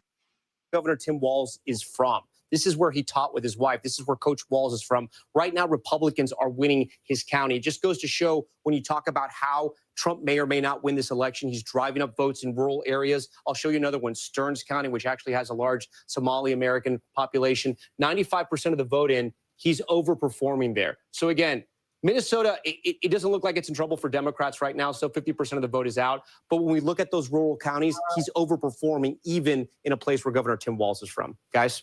All right, Tom, thanks very much. Let's bring in NBC's Blaine Alexander, the Atlanta area tonight with some developing news. Yeah, we have heard some notable remarks from the Georgia Secretary of State, Brad Raffensperger, concerning the race here in Georgia. Now, before I say them, I want to make it clear, NBC News is still characterizing Georgia as too close to call. But I want to let you know what Raffensperger said not too long ago in a news conference. He said that he believes, looking at the numbers, Donald J. Trump has a, quote, insurmountable lead with the number of votes outstanding. He later goes to say, it looks like this is pretty much done, and then says, quote, I think the results are pretty well baked in based on where the leads are right now. He's talking about the state of Georgia. Now, again, NBC News still characterizing this as too close to call, but we're talking with Brad Raffensperger. Of course, he is in the control center in his Secretary of State's office watching those results come in, watching the numbers, and also where those votes are coming in as well.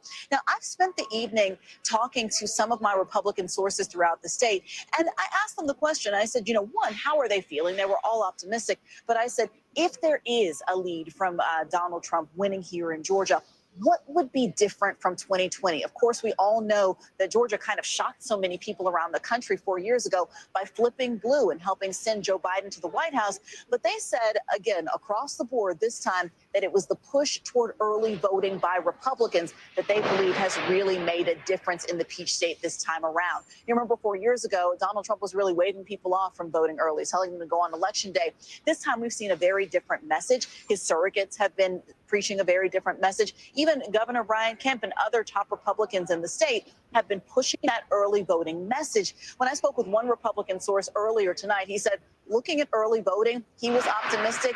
Also, the fact that Republicans tend to turn out more on Election Day, he was feeling about the way things were going here in the state as well. So several sources telling me they believe that early voting did make a difference, guys. All right, Blaine Alexander, thanks very much. I was going down, as we bring the panel back, I was going down the most important issues from the exit polls. Yeah.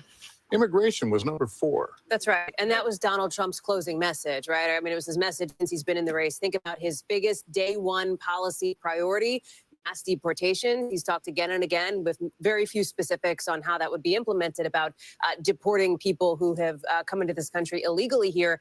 It's always been a big issue for him, dating back something like 8 years now, 4th on exit polls. But look who's up there at number 2, the economy. And remember, just because a candidate were to win on the top issue, which this year, based on the exit polls now, is state of democracy, doesn't mean they're going to win overall. And state of democracy is complicated as the top issue because Republicans and Democrats see it different ways. Yeah, both sides think there's a threat to democracy for different reasons. Can we go over to Tom Yamas? He's been pacing over there by the Georgia map. Because it's interesting. I mean, we have the Secretary of State, Brad Raffensperger, a Republican, but who has certainly shown his independence, saying that Trump has an insurmountable lead. I believe you and Chuck have said there's still some vote out there. It's not over yet. What do you see? I'm going to give you point counterpoint. First off, let's see where that remaining vote is so far. Again, the giant bubbles, that's where the vote still needs to be counted. It's all over the Atlanta metro region. This is where Democrats are going to run up the score. This is where their base is, where they've been able to expand. So I'm going to click on a county here like Cobb County. I'm going to bring it here. Joe Biden in 2020. Remember, she wants to perform over or at where Biden is right now to kind of see where her watermarks are. I'm going to highlight this so you guys can see the numbers to follow. Remember, on the left-hand side, she wants to be at where he is or higher. So let's see where we're at here. Fulton County, 71-72, slightly under. We move over to Gwinnett, a little bit under, 73. She's overperforming in Rockdale County. We come to DeKalb here, a little bit under. We come over to Douglas County. She's overperforming. But here's the flip side of all this. Let's throw a dart to the east side of Georgia. Any county, I'm going to pick a random county. Look how Trump's overperforming, 68% to 71. Again, I'm going to just touch random counties here, 65, 69. These aren't big counties, but any county I touch, he's going, well, except for that one, any other county. Well, actually, no, he flipped it. Actually, any county you come here in rural Georgia, he's flipping all these counties. And like Jen Psaki just said, it's math. Can they run up the score here? Is this what the Secretary of State is talking about, that the numbers are so high in the rural counties, Democrats won't catch them in the Atlanta metro region, but there's still a lot of vote out in this area. So that's one of the reasons why we can't call Georgia just yet. Let me go, election alert. Okay, where you have polls closing at the top of the hour and the beginning of the morning. It'll be midnight in the East Coast, and we await the results from Hawaii. The polls close there in about 10 seconds from now. So we'll take a pause here so our other stations can join us or head to their local news. Child, I don't know. Y'all is hilarious. All right, I'm gonna get off here. We've been up here for 1 hour and 38 minutes. Georgia got me twisted like a pretzel. I was waiting to math ain't that. I don't know, child. I don't know either.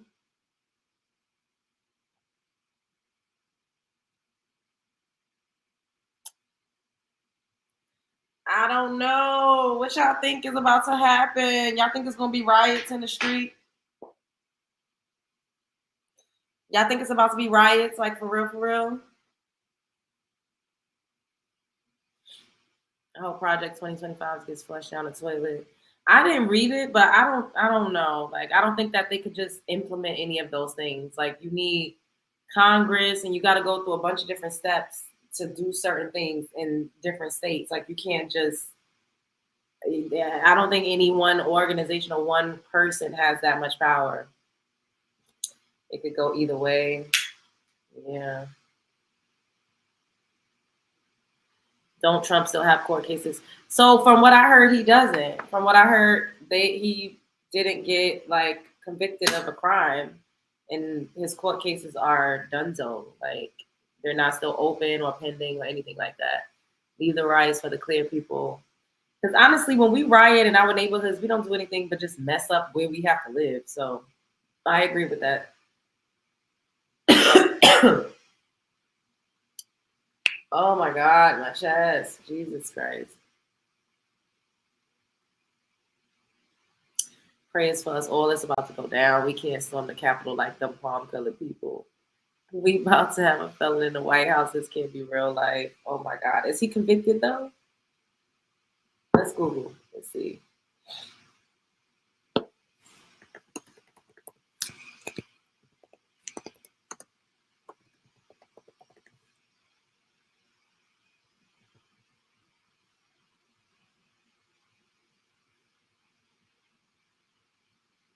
Wow.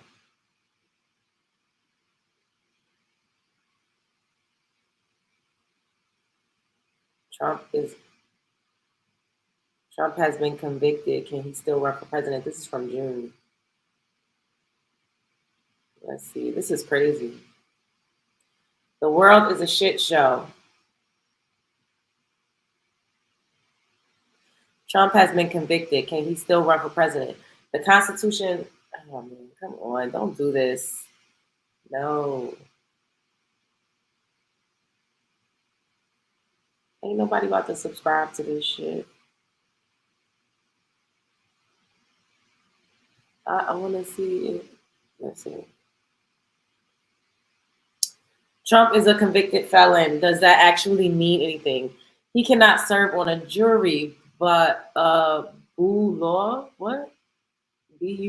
experts explain what rights the former president may or may not have, may not see restricted, and how that could affect a Trump presidency. When a New York jury found former President Donald J. Trump guilty of 34 counts. This is ridiculous. How is he not in jail if this is real? This is crazy. Of falsifying business records in the first degree. It was historic. Ooh, for a number of reasons. The guilty verdicts represent the first ever criminal conviction of a former president, and they make Trump the second person to campaign for president as a convicted felon.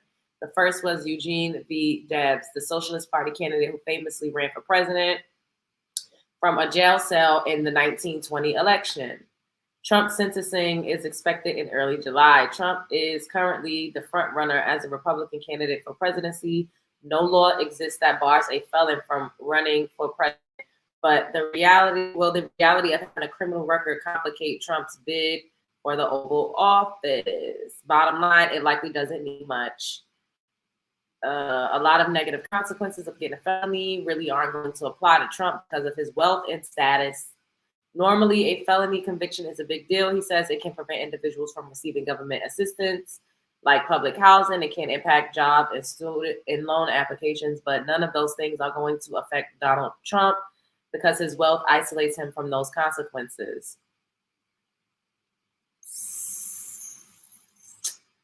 That's crazy. Even if there will be complication from his conviction, it will come from the punishment. The judge's sentencing will ultimately determine his fate. On the severe end, his conviction could translate to up to 4 years in prison. On the lighter end, it could mean no jail time and being put on probation. That's crazy, child.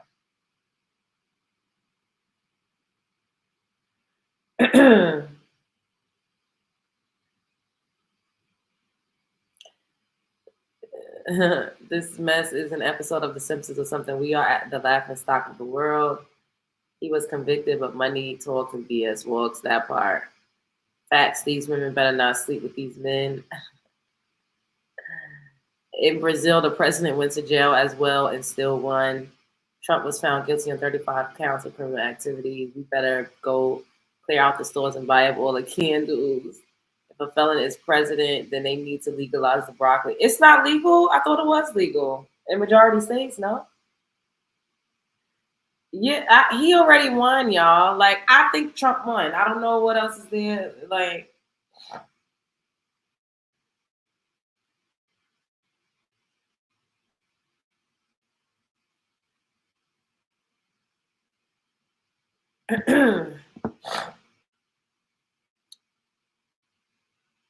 Trump doesn't deserve to be president again. The legislation is going to waste time trying to impeach him again.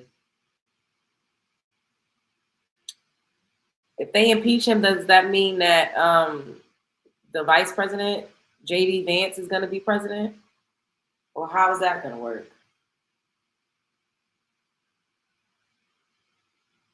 Tomorrow they going to poll through. I could steal a candy bar and get 5 years. Or sell an ounce and get 20. That's clear. And it has 35 convictions and gets into the Oval Office. It's clear as day that everything is rigged in society to go in their favor. It's clear as day that it doesn't matter. That's why I said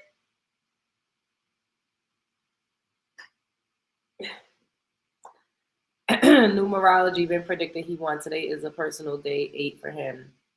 8 attracts power and influence. Kamala is personal day 4. Okay.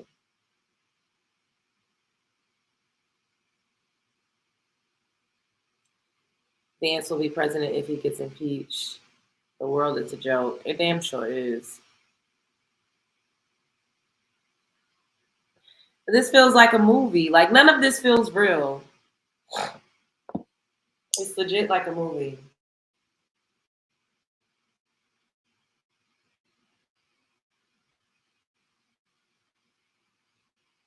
Nobody promised tomorrow.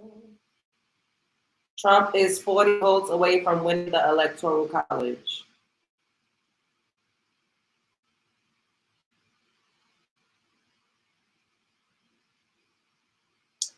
I mean, who knows? Maybe she might win, but I don't think so. I don't think she's gonna win. Me and 12 can sell weed on my shirt, and I can. Oh my God. And I can smell it, and you get 5 to 10 easy. How do you burn the candles for 7 days? Is it a fire hazard? Honestly, I just let it burn. And sometimes it burns quicker than 7 days. But I just sit it on my dresser, and I just let it burn. We'll be singing What a Friend We Have in Jesus. Oh my God. Okay, let's all be clear. We are going to be okay regardless. We are strong, we are resilient, and we are anointed people. By nature, we are protected. So it doesn't matter who's in office, we're going to be okay regardless.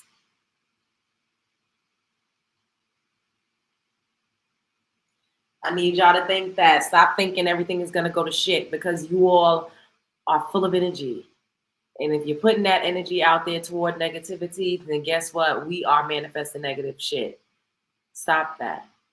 No matter who wins, no matter what happens, we are going to be okay. We are going to be safe. We are going to be protected regardless. It doesn't matter. It doesn't matter who's president. It doesn't matter what's going on in the government. It doesn't matter what's happening in the White House. We are going to be okay regardless. All right? We've been okay. Times have been tough, but we've always persevered, because that is the type of cloth that we're cut from. Okay?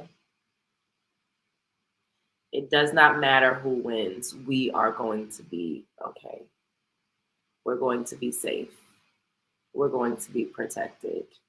Our energy is very strong and very potent, and that's why they continuously energy harvesting off of us with these motherfucking shenanigans.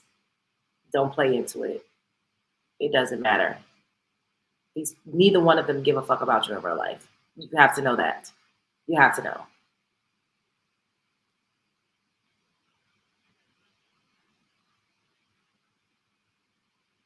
We're going to be okay regardless.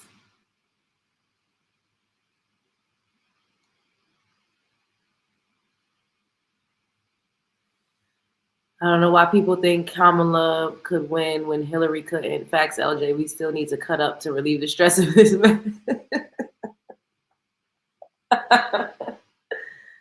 Absolutely, honey. Yes, I believe that in my heart. I do, for real.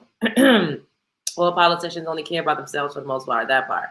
Wishful thinking, but here in Texas, hate crimes against Black people are rising. They're attacking us on the street. Well, then Black people need to arm up and fight back.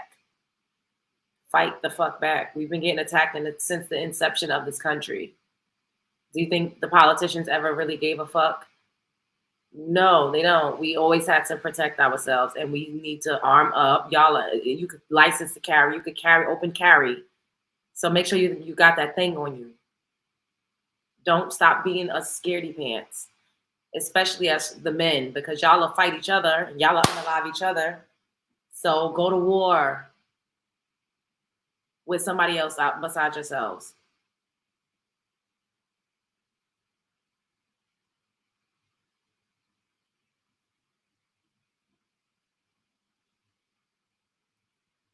Fight back.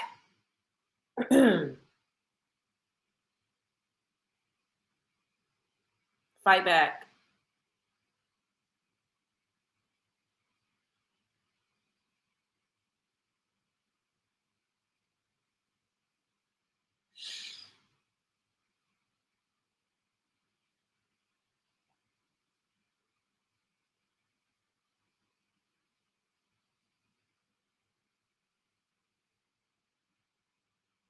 I want to know who's going to win. Like, I kind of don't want to get off until it's announced.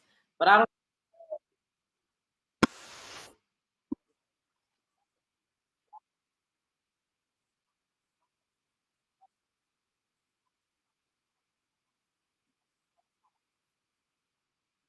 It used to be the people that used to work at Bethlehem Steel. It's now changing. Again, fast growing in central Pennsylvania. 50% is on top. Again, a reminder here, this is a county that Biden won in 2020.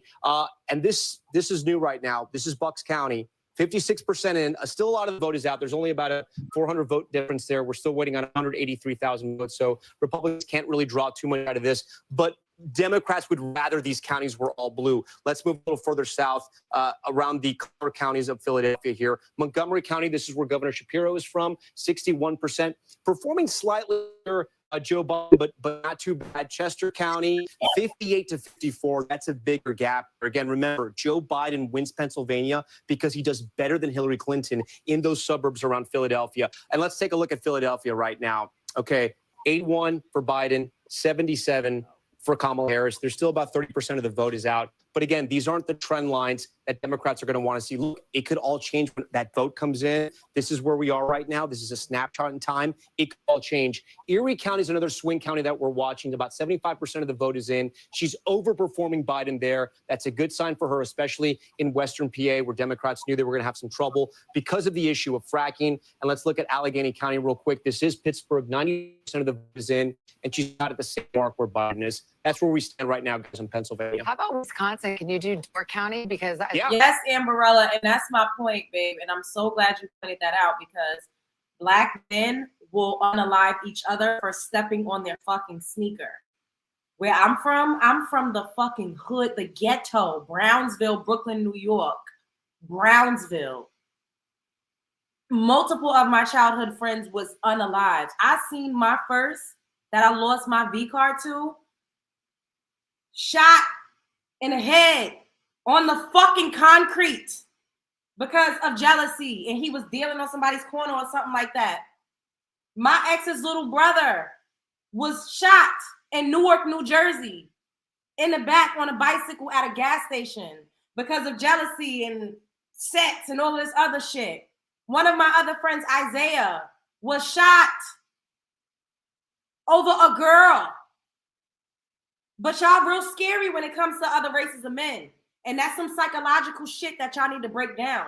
Because it don't matter about having a license or getting being able to do it legally. Y'all don't give a fuck when it comes to yourselves. Y'all will pow yourselves down in the motherfucking streets like a dog. I've seen it with my own 2 fucking eyes. I've been in shootouts multiple times. Multiple times. Niggas is not scared when it comes to unaliving Black women and unaliving themselves. There's no fear.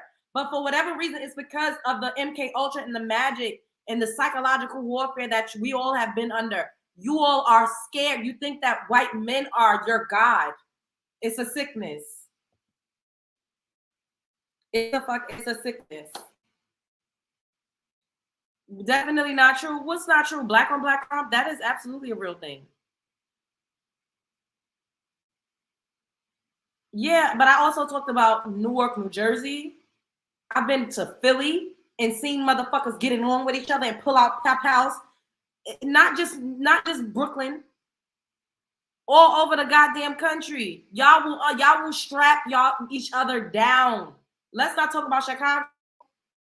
Like, come on, y'all look at them as God. Y'all feel like they're a deity above you. That's why it doesn't matter when it comes to you all unaliving yourselves and unaliving us. Y'all don't give a fuck about the legality of it all and no, it ain't that easy. Y'all be rolling deep on each other. And I'm not just talking about one community. I was giving an example of what I grew up living through. Y'all make excuses though when it comes to the clear folk.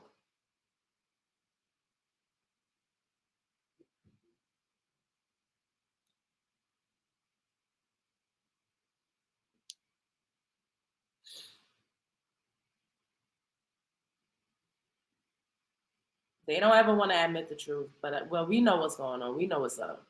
As you well know, fun fact alert.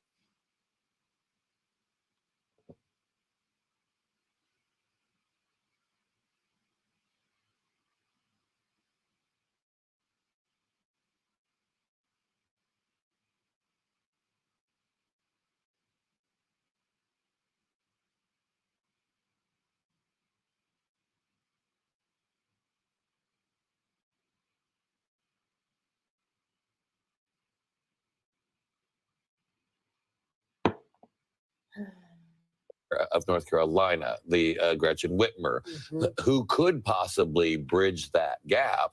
And as opposed to saddling them with the L, if they would have joined the ticket with the vice president, or if they had replaced the vice president and become the nominee with 100 and some days out in a very difficult situation, I think you would have been weaker as a party for it. Well, yeah. I mean, look, I think that if she loses and Donald Trump wins, there will be millions of people in this country who voted for her who will feel like we're in the state of an emergency. And I think that is how people will respond and feel. And they will be looking for hope, a resistance, an opposition. And there are a lot of people on the Democratic bench. You mentioned some of them were in the Veep stakes. We all, lived through this summer. Some of them were not, who I would expect would all be out there on everybody's shows in the coming days. Well, and that's what makes the timing, I think, of President Biden's decision to step down after the debate something that, if she does in fact lose, will be under a microscope, because of course there was so much discussion even over the summer about potentially having an open primary and having that fight play out within the Democratic Party. So I think it's one of the big questions moving forward. And you mentioned debate. We haven't really talked about that. There was no second debate. And you'll have to wonder how that affected the trajectory of this race, because by most accounts, he didn't perform well in his first debate with Harris. True. And I also think that it throws into question a lot of things. I mean, I think anybody who watched that debate objectively felt she outperformed him in that debate. If she doesn't win, yes, there should have been a second debate, but do debates matter? They should matter. We'll be able to see candidates. She has a far superior ground operation that has been invested in across the country. The Republican state parties, you can disagree with me here, of course, are falling apart in many states in the country. That will throw into question, does that matter? It should matter, but it will throw that into question. So yes, not a second debate, not an opportunity for people to see them person to person. The first one definitely benefited her, but if she doesn't win, it didn't benefit her enough to put her in the White House. We've got a lot to talk about. We're still waiting on a lot of numbers from the battleground states and the road to 270. We'll be right back after this break.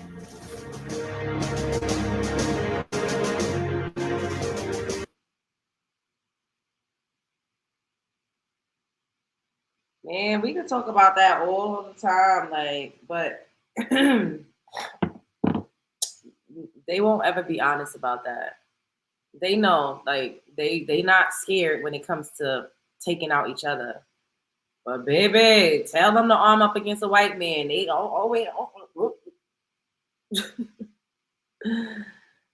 It's crazy here, but it's not talked about because it's fun Disney, Miami life, Florida. You in Florida, Faye? My God, is this well, really? Oh, I know that. I did not know that. And but who they unaliving though? Themselves and each other, right? They ain't unaliving the clear folk. They won't fuck with their oppressors.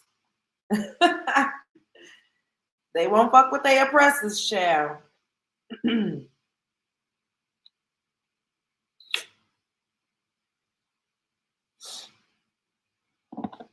We really up here at 12:22.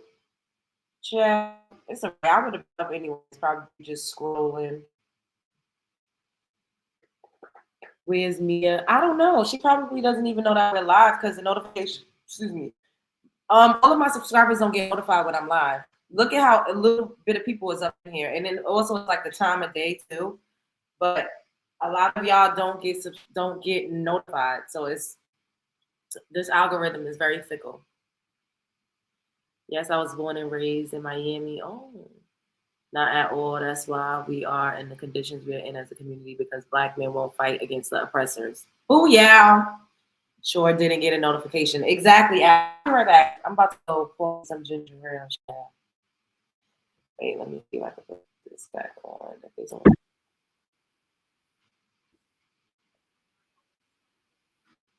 Commercials.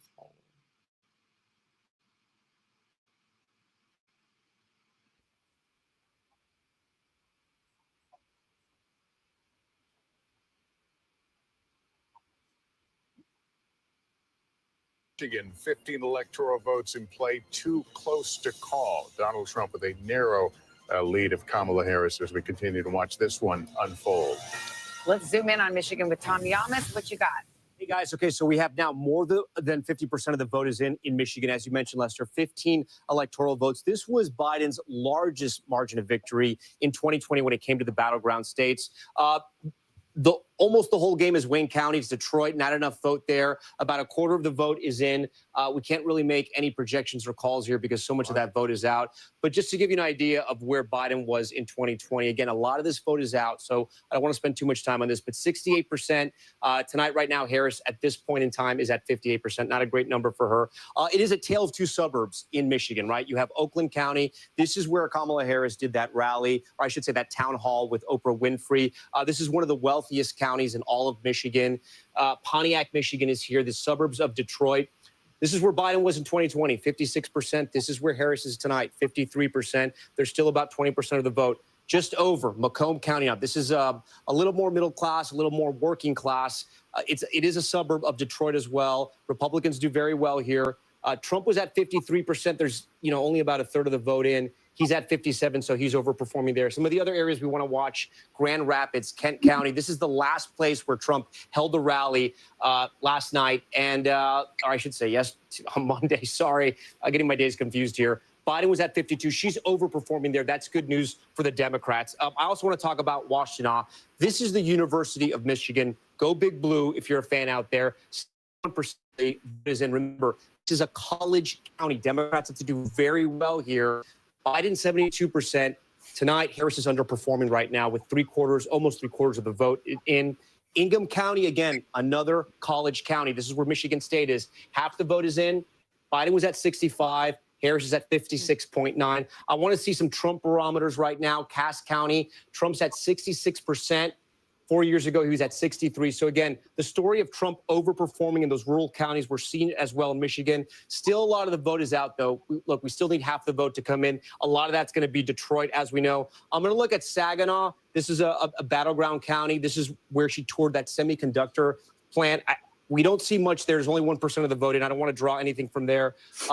Check Kalamazoo. She appeared here with Michelle Obama. It was the Harrison Michelle Obama appearance. Only 13% of the vote in, and she's slightly underperforming. Guys, a lot of the vote is still out in Michigan, but the trend lines we've been seeing in the other states, we're sort of seeing in Michigan as well. But again, I don't want to draw too much from that because there's a lot of that vote that's out. So interesting to see you do those university towns because it's shocking. Well, because there was a lot of turnout and Democrats early in the day were kind of giddy about that. But I think this might be a function of what we've been seeing, which is young men turning out for Donald Trump and maybe skewing what you normally would expect from a university town. And something we haven't mentioned just yet, because so much of the vote is out in Wayne County. You have Detroit and you have Dearborn. That makes up Wayne County, that Arab American Muslim vote. We're talking about more than 200,000 voters there. Again, it's probably not going to be monolithic, but they're uncommitted votes as well. The question is what happens? Do they not show up? Do they vote third party? Do they vote for Trump? Or do they stick with Harris? We still don't know. Okay, Tom, hang tight there. We want to go right to Detroit, actually. NBC's Jesse Kirsch on duty there. Hey, Jesse. Hey, Savannah, I know we're wondering when we're going to have those votes from Wayne County, specifically Detroit, where I am right now, as Tom was just mentioning. Here's what we know from officials. Here in Detroit, city officials had expected around midnight that the full tabulation be complete. So we haven't received word that it has been finalized, but that was the estimate earlier in the evening. We know that absentee ballots, around 95% of that had been pre-processed before Election Day. What happened? What's going on? So the overwhelming bulk of the absentee ballots were ready to be tabulated before Election Day. So that was what was the expectation heading into tonight. Just a short time ago, we heard from the Secretary of State here in Michigan herself, and she says that they are further along in tabulation, including for here in Detroit, than was anticipated. Her initial estimate before Election Day was by midday Wednesday. So today we would have an answer on the unofficial results. She says it could be sooner now. There is a caveat. Remember, in 2016, former President Trump won this state by around 10,000 votes. We are told there are around 6,000 ballots outstanding from military and overseas. If they're postmarked by Tuesday, they can be counted if they're received by a week from yesterday, which would be Tuesday, the 12th. Back to you guys. All right, thanks, Jesse. And in battleground Georgia, Ellen Harbor is in Gwinnett County. Ellison, how's it looking like there? Great.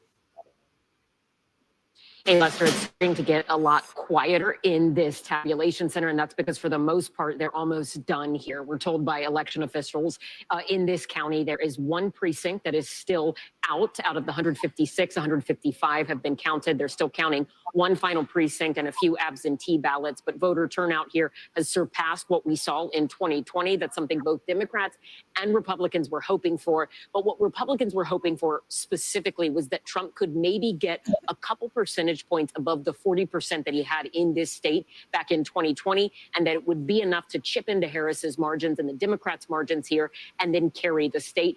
And right now, he's a little over 41% of the vote in this county. So it looks like what they were hoping would happen here in terms of those couple extra percentage points might have happened. I will remind you when we're talking about Georgia, what happened here back in 2022 in the midterms, where you had Trump endorsing candidates in the Senate race, in the gubernatorial race, and in the Secretary of State race. All of the candidates he'd backed lost that election cycle. The state essentially seemed to be rebuking Donald Trump. Tonight, Lester, it seems like we're seeing a very different Georgia than what we saw in 2022. Lester. All right, Ellison, thank you. All right, let's go out west. Reno, Nevada. Steve Patterson is there in Washoe County. Tell us what you're seeing there. Democracy in action, Savannah. We're in the tabulation center. The machines are humming. The ballots are coming in from polling places all across the county, although it is now abundantly clear that the workers you see over my shoulder are going to be here for a while. That is because we just heard from an election official about 10 minutes ago to see that people are still voting. It is, 2.5 hours past when polls were supposed to close. People that are still in line can still vote, and they are still voting. We're hearing that there's a polling place, a tribal community that has about 50 people still in line. It is going to take a while for those votes to get counted. In-person votes that come in today have to wait to be counted until the very last person in Nevada takes their turn to vote. So this is going to take some time. We're also understand there was a university University of Nevada, Reno. It took a while. There were about 50 people that still had to vote after polls closed there. That is because we're hearing same-day registrations were spiking at college campuses. College students realized, you know what, I think I am going to vote. And so they signed up to vote on the same day, clogged the system. But none of this is to say that this is any indication that there's anything wrong, any indication of fraud. It just means that the system is taking a while. And as we often report in the Silver State, it may take a minute before we get totals here. Back to you. All right, Steve, thanks very much. NBC News senior legal correspondent Laura Jarrett joins us now. She's at the Vote Watch desk with an update on the abortion measures on the ballots in several states. Hey guys, yeah, we've been tracking these across 10 different states tonight, and at least so far, we can make calls for 4 different states, and it's worth noting here, the places where the abortion referendums have actually gone through and passed are places where abortion rights are not in jeopardy, places like Colorado, where abortion is easily on the ballot there and has managed to pass. The first one, New York, again, obviously you can still get an abortion in New York, but there was part of a package of anti-discrimination laws to try to shore up these rights. Again, these are constitutional amendments. The next one, in Maryland, you can get an abortion up to the point of viability, around 24 weeks of pregnancy now, and it again will be enshrined in the Constitution. The big here, guys, Florida, that one was different because it required a supermajority to pass, 60% of voters, and it did not meet that threshold, falling just above it, just short of it, around 58%. So that one, the abortion referendum failed. It will not enshrine constitutional rights to abortion in the state of Florida, and the 6-week ban will stand there. Guys, we're going to keep watching other states like South Dakota, also Missouri, Nebraska. The referendums are still on the ballot there, and they're not yet at a point where we can project those. Send it back to you guys. All right, Laura, thanks very much. We've got a new guest on our panel. We've got former Housing and Urban Development Secretary, Democrat Julian Castro, and Republican Mark Lauder remains with us, who's the communications director for Trump's 2020 campaign. Nice to have you both with us. Congressman, I have to ask you about the Latino vote, because we're looking at an exit poll that shows Latino men broke for Trump by 10 points. They went for Biden by 23. That's a 33-point swing. How do you make sense of that? Yeah, I think all of us are trying to make sense of that. Look, this is one exit poll, so I'm not prepared to draw complete conclusions from this, but I think it's safe to say, right, we've seen enough evidence that there was a significant shift among Latinos. I attribute that to several things. I think that you were talking about divides earlier, right? There's this, in this Trump era, the rural-urban divide, also around educational background. I think that's true in the Latino community, too. If you notice, particularly in these places that are more small town and rural, he has picked up significant Latino support. I think we're seeing that in places like Pennsylvania. In addition to that, from what I could gather, the economic message really resonated. You have to remember, this is a working class community by and large, and all of those messages he stuck to about we had the greatest economy and, look how bad inflation is and so forth. I think that played well this year. I'll be interested to see whether there's a difference in Nevada and Arizona. Those are states where the Latino community is much more organized and has been by Democrats for longer. All right, my favorite candy though is Ferrero Rocher. Like, it is so good. The hazelnut crunchy chocolate. I haven't had it in a while, but it reminds me, like the texture kind of reminds me of a Kit Kat. And these are like so tiny. Literally, like one is like, two is like kind of like one full piece. So I'm gonna eat 3, and I don't think y'all can judge me. Than in places like Pennsylvania or some of the other battleground states. We've got to make a call here, Secretary. This is NBC News projection in the state of Georgia. NBC News projects that Donald Trump will win in Georgia when all the votes are counted. There's the breakdown right now, 118,000 vote margin. But again, Donald Trump, the projected winner. This is a big call here on a night in which we've waited quite some time for some of these important battleground calls. Here's what the road to 270 looks like. Donald Trump drawing closer now to that magic number. He's at 246, Harris at 189. Well, this means it's boo wall or bust for Kamala Harris. It's Pennsylvania, Wisconsin, and Michigan, or there is no path to 270 for her. So continue to keep an eye on this as we await results in those big industrial Midwest states, as well as the battlegrounds out west. We're going to pause a moment. We want to let the local stations hit their local news, and we'll be back in a moment. Wait, y'all can't hear me when I talk? The one, if you can hear me. I unmuted myself. I was muted. That's my question. Do y'all eat king size Kit Kats? Yeah, whatever size Kit Kat, I eat it just like this. I don't eat this stuff all the time, y'all, because I can't. It's not good. My skin will start breaking out. But I eat this stuff once in a while, and I would eat it the same way. Yeah, okay. Because I was muted at one point. Yeah, I was. I was muted because, you know. Not with it. Okay. Wait.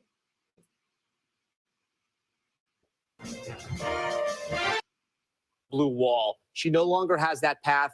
Listen, if she wins the entire blue wall, yes, she'll go back to the White House. That is still an option for her. Listen, Wisconsin, Michigan, and Pennsylvania, she has to win all three. But it looks like this is the entire game for her right now, guys. By losing North Carolina, losing Georgia, things have just gotten much easier for former President Trump. We're going to be watching Pennsylvania more than ever before right now because those 19 electoral votes will put him over the top if we project that state for him. Guys? All right, Tom, thanks very much. So we'll turn to Secretary Castro here. Your thoughts on, at this point, where we are and where this is going to go? It feels like 2016. Honestly, it feels like 2016. And just the path becoming smaller and smaller. There are still votes to be counted, and we saw a lot of enthusiasm today.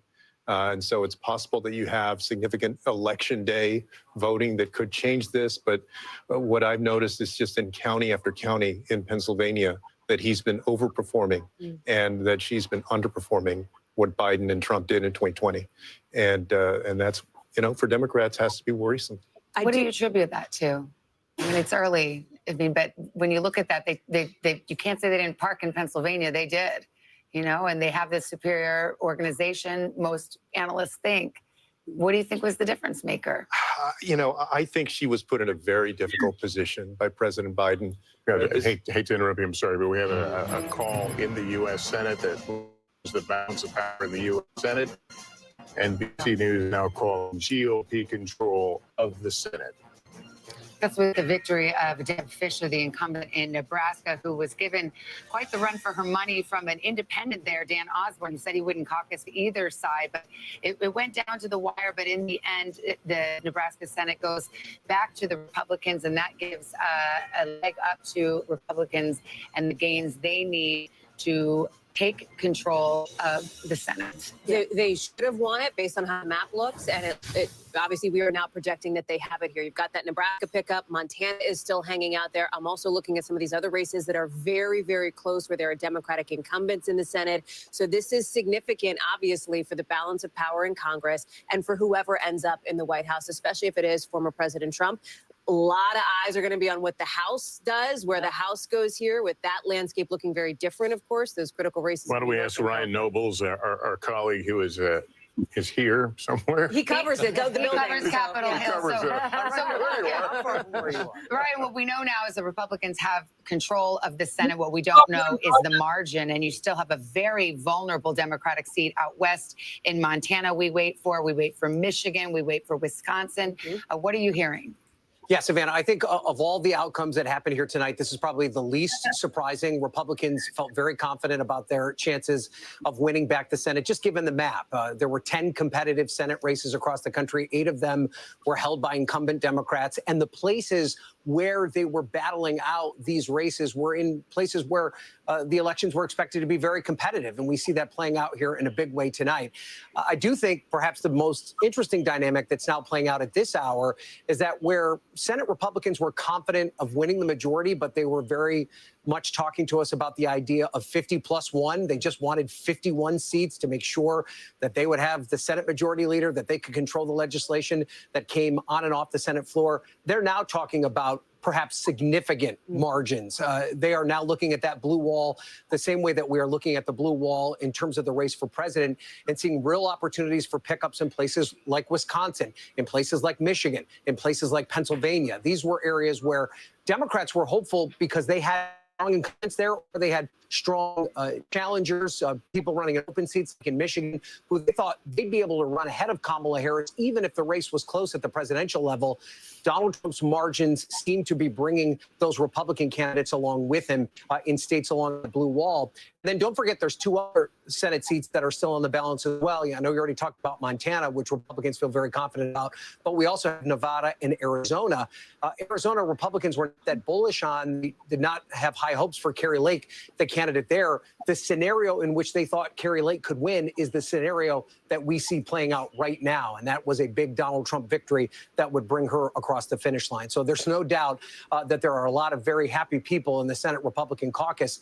And this is going to be a very different looking Senate Republican caucus, one that might look a lot more like the House Republican caucus that we've covered over the past couple of election cycles. So there's no doubt that there's going to be a lot of change in Washington as a result of what we see playing out here. Yeah, different leadership too. Senator McConnell stepping aside there. Let's go to Kelly O'Donnell, who's also there, certainly is a veteran of the Hill. We await who will control the House of Representatives, and we may be waiting for weeks for that one.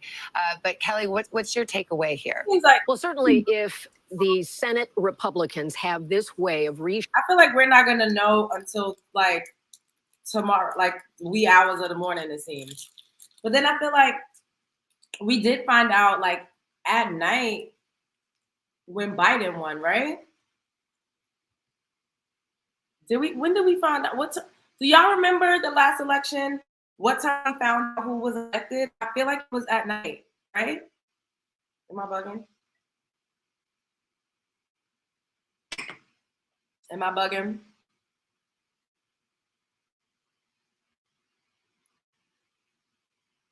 Do y'all remember? Does anybody remember? You usually find out around now. Okay. Yeah, because I'm like, when the hell? Like this is the long and drawn out. They will drag this out and keep us. Oh my God. Because what the heck? I kind of want to find out with y'all since we've been up here like getting things done. But he has infused his brand, his personality into this Republican caucus. And that will mean sort of a Trump-style reflection in the Senate, perhaps more than we saw in his first term, because you won't have Mitch McConnell in a leadership position. I want to go to Harris headquarters, Cedric Richmond, who is, of course, the head of the DNC, about to address that out there. Let's listen in.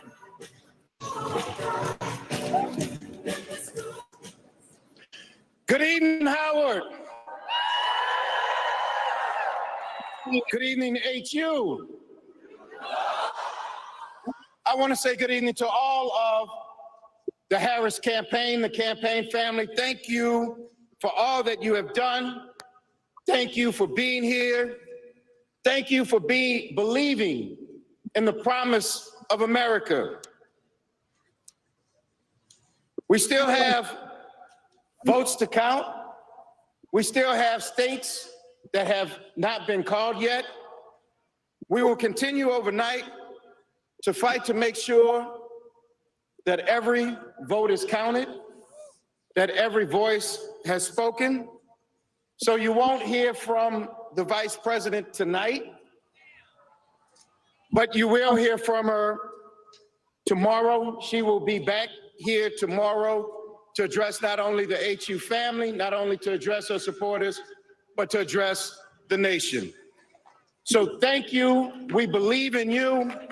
May God bless you. May God keep you. And go HU and go Harris. Thank you all.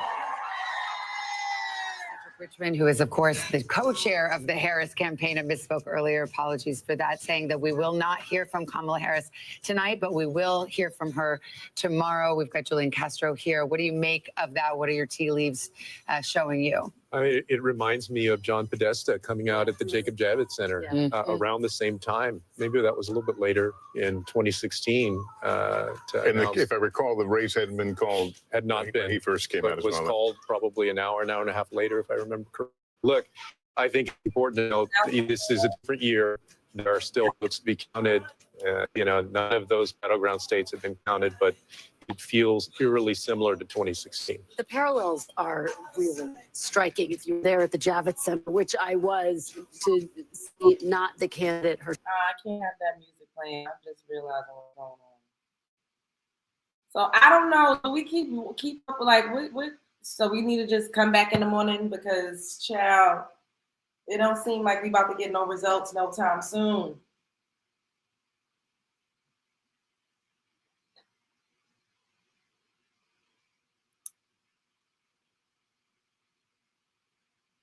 Cheeto will say, won't line and say it was rigged. You okay? Yeah. You all right? You tired?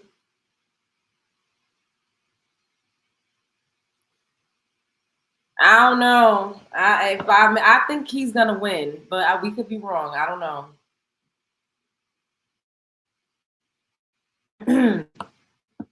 I think he's gonna win.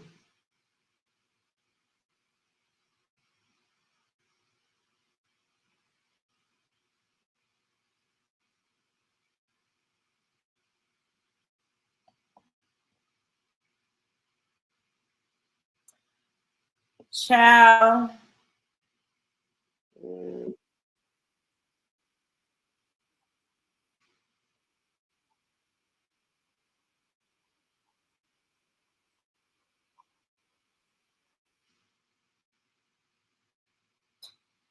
All right, I'm about to go. I don't know. I guess we're not gonna know. Or if we do find out, it'll be like super later. It's already almost 1 a.m., so I don't know. No, don't say that. Oh. No, this next 4 years is gonna be prosperity and love and light, and we might have a come to Jesus moment, but we gonna be okay. We gonna be all right. 2025, 2024 has been one hell of a fucking year. Like 2025, I can't even imagine what 2025 is gonna be.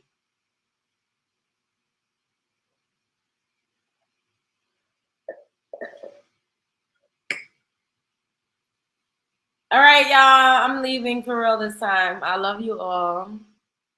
Yes, everything will be all that period. I love y'all. I'll see you all mañana. Well, technically later today because it's 12:48 a.m. So I'm about to probably watch a rom-com and take my ass to sleep. Spread love and Brooklyn. Wait, don't forget.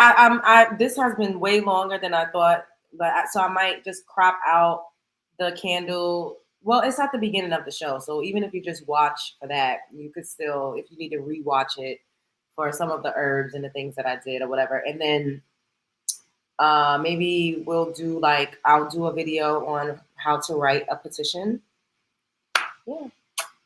Shall but sir be her. You're the main character. You are the prize. Anything that you want wants you. You can have it all. You can have whatever you like. The world is at your whim. Okay? Spread love is the Brooklyn way. I love you all.